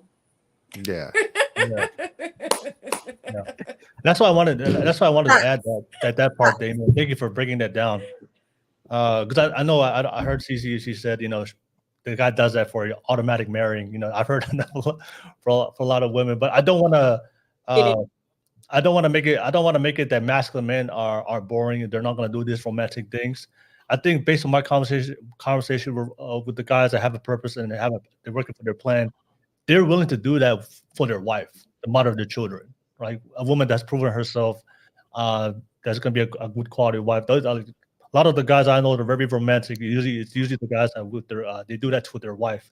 But when it comes to the dating phase for a guy that's not for a woman that he's trying to date, we're trying to figure the main concern for us is we're going to vet them out to make sure that this woman's going to align with my values and what I'm looking for long term. That's the main thing. And then once we become married and then we have children, then we can do all that fun stuff and later on. But I do real quick, because like I wanted to circle back on a question Stan asked, because like I like what Dame said and kind of ties into what you're mentioning. So I think the biggest key, because like I think Dame had a good scenario. So him and his wife got together, they figured that out what they needed, and he was able to kind of lay out his plan. So for like my wife, she always wanted to be a nurse. So she came from a background, her mom and all that. She didn't have a lot of people that went to college, so she was kind of unsure of herself. So I was like, nah, man, you're gonna be a nurse. We're gonna make sure that happens. So she went into nursing, and then a couple years after, there were some opportunities for her to move up, and she still wasn't kind of sure of herself. I'm like, look, jump into that opportunity. You got it. I married a smart chick. So for her, she needed more support versus like something else. So like a dude that's truly masculine, he's gonna like, when he's intentional, he's listening to you on them dates and you're like, hey, I want to do this. For example, Erica's like, I like traveling. So it's like, hey, look, once we merge together, we get our stuff. I know you want to go to Bali, we do this. Maybe we get some cameras, we start doing filming. You like photography. Like, why don't you take that to the next level? Nikki might need something different. And same with Cece. I know Cece's starting her business. So he might be like, hey man, look, why don't we pump into your business? We do this. You truly want to do this. So a guy's going to come into your situation. If you guys are, like you said, being authentic and everybody's sitting there and moving intentional, and then it's just like you build each other up. Then like what Will's saying, it's just like, okay, once you guys kind of get to that level and you work with that person and it's reciprocated, oh man, trust me, he's going to come with all that other stuff. It's going to be the vacations, the proposals, yes, yeah, and all that stuff. So it comes like after that, like, growth phase that you do. And, you know, when you're older, it might not be as long and stuff, but, you know, I think people is jumping into like the after effects, like the traveling and the proposals up front versus like it should be flip flop. Like have them discussions and y'all talk it out and put the plan together and work towards that, and then you'll be good. So how does a man know the difference between doing that and then being a simp? I don't The think a guy does reciprocation. that to just anybody. Reciprocation. I think we just, Yeah. I think we just circled on that. I don't think a guy does that to just anybody. Yeah, wife. Right? Yeah. Yeah, she got to match you work for work. If you calling, she calling. You texting, she's picking up and she texting back. You asking her out, she's saying yes, I'm going. You know, she's so if upfront. y'all invest in her business, does she invest in my business? Because you don't do that. Who's the business you invest in, guys, and that's not your wife. But understand, we're talking about guys who are listening in, right? And again, you do have to fight the messaging that's out there because, you know, we understand, but them out there, they're gonna be like, "Oh, that's something." They just snuck it in, right? Well, good, Stan, real quick. Out of it? That's what I'm just saying. Good question. So this is what I would say. So for like Cece, she's got her business to say, like I was gonna invest in her. You know, it definitely is gonna come down the line and stuff. But it'd be like, okay, maybe you need to work a little bit. We'll save this money up. And then once you kind of see that commitment that, hey, she's listening to like the plan, it's like, okay, once we save up this money, you know, I'm going to match that. I'm going to put that in with you because now it shows that you're serious. So there needs to be something where like, y'all work towards a goal. And then once that person is like listening to like the plan, because you're looking out for them to a certain capacity, then that's when it's like, okay, man, we hit this milestone. Now let's go ahead. I'm going to toss this money and invest in you and stuff. So yeah, you don't want to. Oh, go ahead, Dave. And I think a guy like, say, for example, if I was like dating CC and I saw that she had a plan and I saw that she had a vision and I saw that she was executing, and then me adding resources that could just help facilitate things I see her already doing, that's different. Because then that's different than me saying, here's money or whatever like that. And to me, it would have to be significant, and I would have to have some sort of expertise that I could be a benefit, not just money. Like, for example, if I was a great accountant and I was like, okay, I'll handle the books while you do this kind of stuff like that. Here's money to get, you know, I'd have to be able to like see there'd be more something substantial that I could impart just by giving resources. Benefit. Right. Yeah, it's just like, but like I said, but if I see she's a go-getter and she's had everything all laid out and all she's lacking, and this is the woman I plan on being, I've established, it's been established between both of us that I'm going to be with her for a long time. And if she's not already my fiance or wife, I know that she's going to be, and she knows she's going to be my wife, then that's different. But then me meeting her day one and she's like, oh, you know, I'm opening this business, I can give you money. Then you just, you know, that's simple. It's like there's got to be a mutual investment in you from her in some way as well. And I appreciate you guys for doing that, because for a lot of single men, the messaging is so confusing. And I think that goes on to where you care about the person is like everything is simping. And so thank you for like explaining going further, because there needs to be true reciprocation and investment in order for it not be simple. You can, and like I said, dudes can do whatever they want for the woman that they're into. I don't say that, but as long as it's mutual investment and reciprocation. And Go ahead, I would Erica, say sorry. investment is not only like helping her financially. For example, for me, my love language, something that makes me admire a man, it's somebody that is helping me, not necessarily giving me money. So if I'm working, for example, if I have to do a presentation and I got stuck with my PowerPoint and my computer is not working, right? And he comes and it's like, oh, it's like this, like that. That to me, I admire them. So it's speaking my love language. So going to that, it's not only financial, it's also like helping the other person grow and become better. Yeah, no, that's a good point. But Stan, one last thing. So also like what Dame said, because it's like when you invest in somebody, you know, and that's the right person for you, it's only going to uplift the house anyways. So, you know, it's like when we say you need to take calculated risk. So when you're investing in that person, man, and like Dame said, you see that they're a go-getter and everything's clicking. It's just like, man, that money's gonna end up coming back to the household and stuff. So Yeah. but that was a good question, Sam. Yeah, and also just to add on what I think for a lot of the single guys out there, you know, they find themselves simping or they find themselves in situations where they're love bombing. I think for a lot of guys, I don't think a lot of people, both men and women, doesn't matter which gender, especially in today's dating culture. I don't really think people really take the time to really think about what they really want their relationship to look like long term. I don't think really people really take that time to really think about like how many kids do you want, what does it look like in marriage, what are the values you want to build on, and also they made a great point. Like, what are the values you're looking for to be the foundation of your relationship that you're willing to make it non-negotiable? I think a lot of people say they have values, but then they'll break it for anything that moves or anything that's attractive They'll out there. compromise. They'll compromise it. I know a lot of guys say they want a good woman, but then, you know, like some attractive woman just walks by, they'll just drop their values and morals to have sex with A that baddie woman. with a fat ass, all of a sudden they don't care about values. But anymore. you should always be able to compromise your Can't talk about preferences. fat ass like that. Yeah. Compromise. Yeah, I love a fat ass too. Compromise your preferences, but not your values. But not your values, right? Yeah. So Exactly. I think once you know what you want long term, and then once you know your values, that you know for a fact that these are the things that I know for a fact that I believe in as a man. I believe in a relationship, and I need to be with somebody that aligns with this.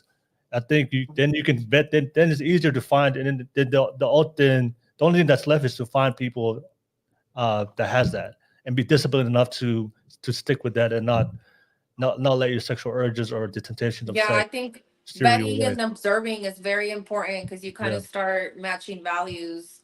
How are you gonna compromise for a baddie that likes threesomes if you don't like threesomes? You know what I mean? Like, Because she loves me. Nikki, like because me she as a loves woman, me. I've had conversations with prospects and they're like, I'm into threesomes. Immediately I know where to categorize them. Okay, you're not someone I want to date long term because I'm not into that shit. So But if she loves threesome and she meets me, she's going to change for me because she is in Get out of here, love. Candace. You don't Yeah, understand our damn. That's the love. problem. That's the problem right there. That's the What about problem. love? Love breaks all things. That's called red flags. That's that love. quote really That's a preference. You can change those preferences. Be like, hey, I like threesomes, and she's like, I don't like threesomes. That's a preference that can be changed. You think Somebody so? can change their mind on that preference. You think so? Yeah, like no, if like I said, let's make it me and you, Nikki. If I like threesome and you didn't like threesomes, I would either have to change that preference of desiring threesomes from the woman I'm with. That's not a value because that's something that's easily changeable. That's not a bedrock of what makes me liking threesome. That's just something I happen to like. Or you would have to be like, okay, I'll go on and start munching some carpet because my man might like something. You'd have to decide whether or not you want to go that way in order to do that. That Me. I wouldn't preference. even decide. I would be like, this isn't gonna work Then- out. And then, or you would have to go your separate That- ways. That's easy. So, but preferences are malleable to. You for can the always most be part. like, "Oh, you want another man in the room?" I've said that, and they're like, no, and I'm like, exactly. Yeah, so Okay. dudes who I don't even want to make it about that. So I'm about to expose my whole life. That's why Maybe- you're so confident. Dude, A podcast man number Yeah, can't man, change just his be preference. honest. Like what you call it? If we hang on after it goes off in the backstage, I'll tell you anything you want to know. Sounds good. I just have one more question for the ladies. I know we're gonna conclude, and we didn't have time to talk about the pedestal, but we had a great conversation on the love bomb. So shout out to the ladies. I want to ask the ladies, what do you prefer? What do you prefer? And it's a lot better for you to be more attracted to a man that's overly romantic to you, showing you lavish gifts, proposing to you, or a man that listens to you to the things that you like, and then spontaneously just does it without you asking. What's more better for you? So do you prefer the guy that's doing all these things that we've seen on social media, buying you flowers, having a proposal for you, asking all these things, making videos, making the drone fly, those videos of all these things we see on social media, or guys that just listens to you, you like Damon said, you enjoy Starbucks in the morning, or he was listening to you to you, Erica, saying that you had a presentation of PowerPoint and he did something, he realized that he knows how to do that things, and he did something for you. And this is without you even asking. What's more attractive to you? I saw with you, Nikki. Genuine intentions. Yeah. Genuine intentions. Listen to my likes and needs. If I like a certain author, like I would love if you surprised me with the book, rather than, I don't know, closing the whole Victoria's Secret store for me. Like I would much rather the more simplistic, genuine approach. Okay. Erica. Like I said, I'm definitely an act of service. So somebody that is helping me with something, it goes a long way. It makes me like, oh my God, like it wouldn't like I don't know, like I don't like expensive purses and things like that. To me, that wouldn't do anything. So it like the fact that somebody will come and be like, I'll help you like work on this in your house. I'm like, you could do that? Like, I would love that more than going and spending money and purses and materials there. Now, going out and dinners and traveling is a different story.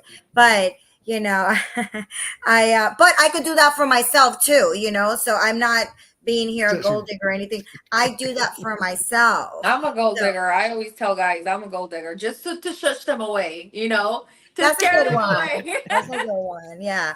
But like, you don't want me, I'm a gold digger. I'm lying, but that's like yeah.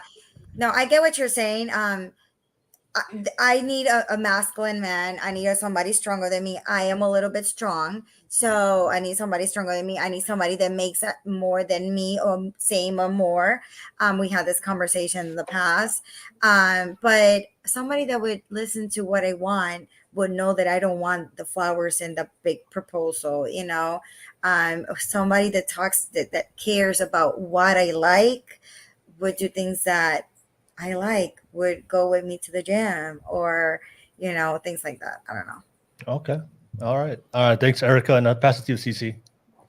I would say that I want somebody that's both, because they're out there. So that's what I'm saying about settling. Like, I'm not really going to choose one side, because there's somebody out there that is going to be exactly what I need. There's somebody out there for everybody. There's nobody exactly what you need. There's going to be somebody who you're going to feel comfortable enough. He's going to give you just enough of what you need to compromise on the shit he may not have. And that's the way I think is a more effective way to look at it. He's not settling. I said you're going to. I said there's going to be somebody who's going to give you enough of what you need to compromise on a thing that he thinks he doesn't have, because you're going to see the value in the other things. I get it. There's nobody else who's going to be perfect for you, but it's somebody who's going to be like, okay, you're perfect enough for me. Can you give us an example of that, please? I mean, for example, I can be specific. What is something like my wife wanted? My wife wanted somebody who had a healthier diet. Like, I feel like I'm in shape, but I just don't eat the health. She always, in her vision, like when she was thinking about the guy he want, because she's damn near vegan, she want somebody who had a healthier diet, and she compromised on that to be with somebody like me, because I get a fucking steak every time we go out to dinner. So that's a compromise she made, or what have you, or just things like that. Like, for example, I don't know. That's just one example of some things. There's I'm sure there's a myriad of shit. That's a great example. Yeah, thank you. Yeah, that was But good. CC, my wife wanted perfection, and she got perfection. there you go. So you might be on something, CC. No, I'm talking.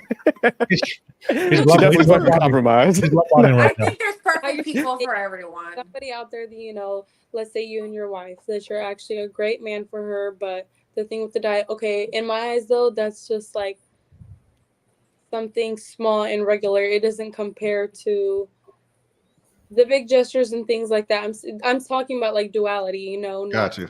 Not just little things that, of course, like, well, human, you should not expect somebody to be on the dot perfect. Everyone has to compromise at the end of the day, but yeah. But I get what you're saying. I get what you're saying, and You to a want certain both. point, I do Yeah. agree with you. It's been hard, but I walk around with my shady trying to find out my person. But I think at the end of the day, we can find somebody similar to what we are looking for. I don't think we should compromise the most important things that we want. The values, those need to stay. Yeah. And at Yeah. the end of the day, when you really do love somebody, they become everything you need, whether they're imperfect, perfect. You are just in la la land. They do not become everything you need.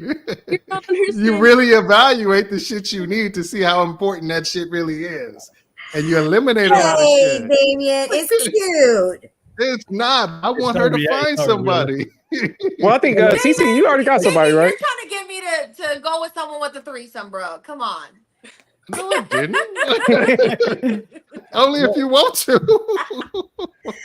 Nah, but CC, I think Dame is hitting on something because I sometimes I think like if we don't manage them expectations, it's like when you don't get everything, that's kind of when we feel down and stuff. So yeah, I kind of agree with what Dame's saying, but CC, it sounds like you're what you're pretty much saying is like you already know like the major things at this point that you need, and everything else is kind of petty, and you're not focused on the petty stuff. So I got you. And her pool is way bigger than mine, maybe Nikki. I'm not sure. So she probably has. How old are you, Cece? I'm about to be 20 in a month. Oh yeah, Shit, you're- her pool is like the world. Your Yeah, the whole ocean. Her pool is Earth. That's why she's like, Robo, I can find my man. perfect man. And I think she can. It is out there. What's Oh, how many men on the planet? 3.5 billion. That's yeah, her pool right exactly. there. Yeah, that's your pool. Like, You got a big and pool. some women, you know. Yeah. That's Add what I a- told my add 100 daughter. million Like, to you that. better go out there and Exactly. expect the world, and This you is better want the what gifts, I'm saying. I'm coming everything. Like, you're young. Manifest. It's gonna No, come. don't manifest No. work. Yeah, no Put in the manifestation. work. real. Put in the Work universe, on yourself, manifest it, Cece, it'll and come you're on gonna true. attract accordingly. You're gonna find someone that has Exactly. worked as you. But CC, don't wait too long though. Don't wait too. You're gonna end up like Vivica Fox's old ass. You're gonna She be. never got married. You're like, she don't even know who that is. She like, No, she got who's married that? several Guys, times. She got I divorced. was at work today and I seen Flavor Flav walking by, and I was like, Flavor Flav, and my 24-year-old coworker was like, "Who's that?" And I'm like, "Oh my god." Yeah, we're old now. Thanks for making us feel old, CC. We're old. Yeah.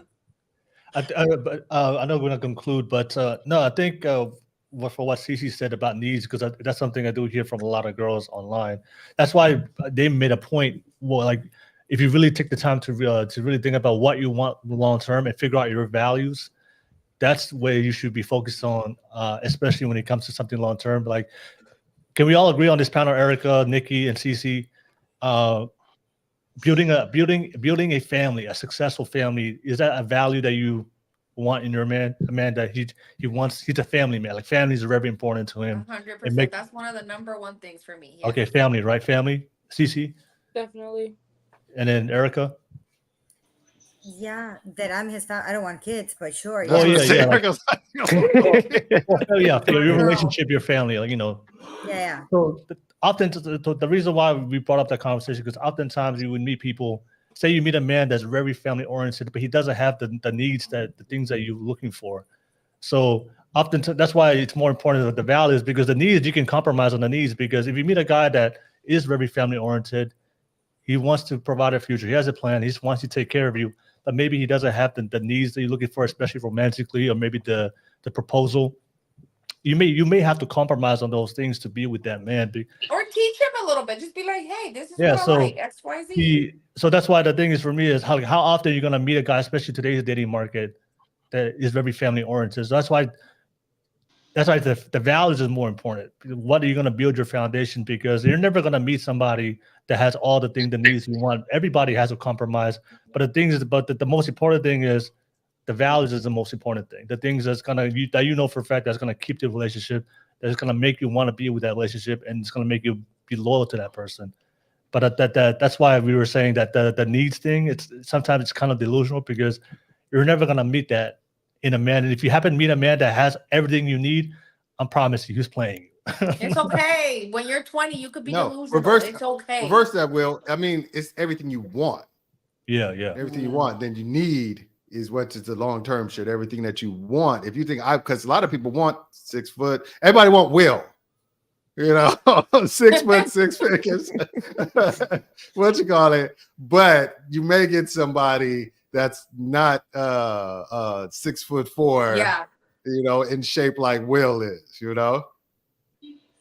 All right. But we've come to the end. Man, we had a great conversation. Shout out to the panel. Thank you so much. Phil, E-Rocks, appreciate you guys watching the entire stream. Ladies, Cece, Nikki, and Erica. Thank you so much. Appreciate you guys having the conversation about love bombing. So can we all agree on the panel? Love bombing doesn't exist? Or do you guys still believe in love bombing? Absolutely. It does not exist. I love me a good love bombing. You just need to know how to step out. Correct. All right. You guys, final thoughts and how can they find you? Outside the ladies, thank you for making the time. Always appreciate you guys coming back on the pod to have these conversations. I'll start with you, Nikki. Final thoughts and how can they find you, Nikki? You guys can find me on Instagram. My Instagram name is I Love Tacos. I Love Tacos 112, I think. I don't know. You could go to Will's friends list. I'm there. Love bombing, I think it does exist. Do I prefer it? No, but I love that for you ladies that do. You just need to know when to step out. Okay. All right. Thank you, Nikki. Always good to have you back on the pod. Thank you. Pass it to Erica. Always good to have you back, Erica. Final thoughts and how can they find you, Erica? Yes. It's always fun to come here and talk to you guys. There's always some opportunity of learning, right? Because we were set in our ways. And I think it's fair to say that we all learn something each time we speak. So I'm grateful for that. Love bombing. I think I don't necessarily believe that love bombing, because I believe it's more like individuals, like personalities, and insecurity. So there's so many things that go involved in that. So I'm not going to say that I believe necessarily it's love bombing. But it, like Nikki said, you do need to learn how to identify and step back. It's learning the love language is very important, I think, at the end of the day. So you can find me on Instagram. My Instagram is always so hard, but you can find me at Will's too. It's Erica Love to Travel, so you can find me there. All right, thank you so much, Erica. I'm gonna send you the link that me and Dirk did a pod that 5 love languages create beta men. You can definitely. Erica's like, this motherfucker don't like shit. You should watch that, Erica. You should watch. We broke that down. I'll pass it to you, Cece. Final thoughts. Always good to have you back, Cece. Final thoughts. And how can they find you? You can find me on Instagram at SD by CC. And my final thoughts are, I think you should just tread lightly with the love bombing. At the end of the day, you have to maintain boundaries. And you got to take responsibility for your own actions, because I feel like the signs will be there when someone's like straight up just love bombing you and just doing way too much, way too fast. So if you continue to pursue that, then you have to expect that it's probably not going to end up too good, but to each their own. All right. Thank you so much, Cece. Good to have you on the pod. And pass it to the fellas. As always, appreciate you guys making the time. I'll start with you, Stan. Stan, thank you so much for the stories. As always on the pod, final thoughts, and thank you for jumping on it. How can they find you, Stan? You can find me on Instagram, Big Herc510, Big Herc510. Love bombing is real. What I've learned from the whole discussion today about intentional dating. Question for next time, I would like to hear from the guys. This probably help a lot of single men out there. How do you live your life intentionally so then it can match the values so you can go into dating? That was one question I did have. So that'll be interesting. I'm looking forward. And this is very helpful because, again, a lot of single men are getting mixed messages. And so thank you guys for clarifying and, helping a lot of brothers out. All right. Always good to have you on, Stan. Thank you so much. Pass it to the fellas. Jerk, final thoughts. Always good to have you on the pod on the Mastermind. How can they find you, Jerk? All right, y'all can find me at Manic Sophistication. You can also Find me on Dame's channel. Can I Get Some Podcast? Fire conversations over there. And over here on Thursdays on Will's Masculine Mindset. But my parting words, love bombing doesn't exist. But if it does exist, it will be fucking Send them fun. my way. Ladies, why are y'all complaining? It's like a vacation. Enjoy the free shit for the minimal time that you have. There should be nobody whining. Let me get a taste of that if I was single. Yeah, send them my Erica's way feeling right me, now. I'm actually, but I'm actually yeah, bored. I need a good it's not a bad love thing. bomb right now. You're like, Mrs. Jerk, you need to start love bombing them more. Yeah, love bomb me. Like, I'm all in. 2-3 months of free stuff and sign me up. So ladies, stop complaining. It's a vacation. Look at it like that. Thank you, Will, for having us here. Great conversation. It was very fun tonight. All right, thank you so much, Dirk. Yeah, there's a lot of guys out there in the soft girl era. So, Drizzle. Erica gonna be 50-50 by the end. Where me and Man are gonna work on her. She gonna pay half these bills. yeah, the guys want to be thrown out. Hells no. Wish you luck on that one. But Erica, this is love language. If a guy needs you to pay the bills, Yeah, that's my love language. You know Kick out what? that bread. I could direct him to someone that will probably find. There's someone for everyone, right? Right, CC. That's what CC says. CC did say that. But Beyonce I'm not going to says- compromise. There, But listen. Beyonce Still to says- this day, What if I have Beyonce not had says- to go and be like, "You need 50 of my. You're going to take me to a walk in the park, and I'll pay half of my ice cream." Hell no. Grow some That's balls. what Beyonce say. Beyonce said, Reciprocation, "Boy, you so good." Erica. I'll Beyonce I'll said, "Boy, reciprocate you so another way. good. Let me get you a short What? set." Okay, obviously, like I said, just being human, you're gonna have to compromise on little things. Like you can't avoid it. Little. But I mean, don't compromise on those big things that you really matter to you and that you really Values. Values. Yeah. Mortgage. Pay the damn mortgage. Yeah, pay his mortgage, CC. Bills. Erica. Bills. Financial stability, that's a value. Like make sure you're Yeah. financially stable. All right. Listen, if I'm good by myself, why am I gonna get paid for a roommate? Because you love It's him. half. Erica, because you love him. I love me.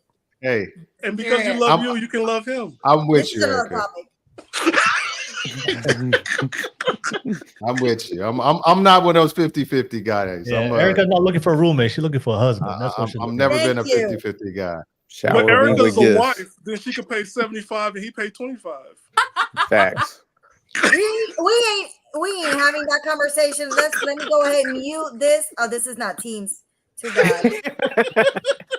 All right, and I'll pass it to you, Damon. Damon, as always appreciate you jumping on the pod. Yes. Final thoughts, and how can they find you, Damon? It's always a good day. Final thought. I feel like I'm kind of on the same vein as Jerk. Like love bombing don't exist, and I'm gonna tell you why. Because it's never too much for somebody you really like, and it's never too little for somebody you don't like.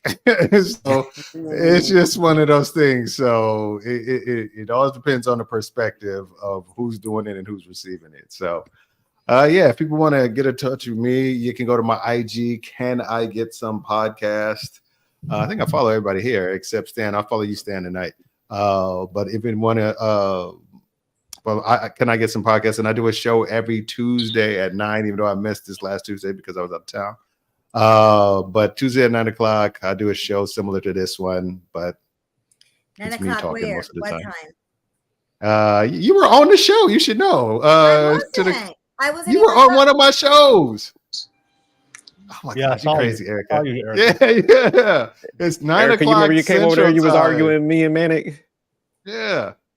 What you call it? You were, and you and Yeah, Jackie were on the I'm same gonna call show. you guys the 50-50 duo. Yeah, you and Jackie were on the same show. Yeah. But yeah, so yeah, if you want to give me, it's 9 o'clock Central, 10 o'clock Eastern, 7 o'clock Pacific. If you want to check me out, or if you want to be on my show. All right.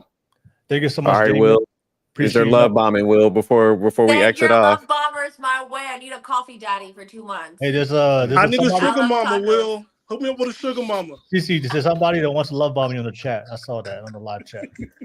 But But Will, does love bombing exist? But while we head out, you close us out. oh, I no. want your take on that. No, absolutely not. Love bombing does not exist. So that's my stance for tonight. I appreciate you guys for watching the entire stream. Don't forget to like and subscribe to see value in the content. And I have a special show on Wednesday. If you guys are watching this right now, I invited some hardcore conservatives versus liberals from a Wednesday show next week. So I'm gonna have a great topic to discuss. Some great shows. So definitely shout out to you guys who are watching. Stay tuned for that one for next Wednesday and the Mastermind. And please follow all the ladies and the love bombers out there. Yeah. Call me. I thought you ain't ready yet. Yeah. No, I'm ready for a love bomb, but not a serious. Oh, you gotta get taken care of. completely You didn't changed. know when to pull out. I told you my perspective. Got wanna you. pull out. You want the gifts. This Yeah. is For the the same vacation. she changed. I said that in my opening statement. I was like, man, Just enjoy it. absolutely. Yeah. But she enjoy it. changed. This podcast just changed her. Her perspective. It did. We No, Facts. you guys taught me. The dudes in this podcast taught me, like, man, girl, if you have a good time, someone else will. Take it. Yeah, Hey, that's what it SJ, is. when you said the love bomb was the same as the 5 love languages, I got texts from a couple of my friends. They're like, "Oh my God, this is a revelation." Okay. And That's- so that's I don't where know. we- You that's where created we more All love right, bombers. you gonna close it out. I'll close it up. yeah. you guys. Please, you guys all have a Hey, great on the night. back. See you guys next Thank time, y'all. you. All right, peace. Bye.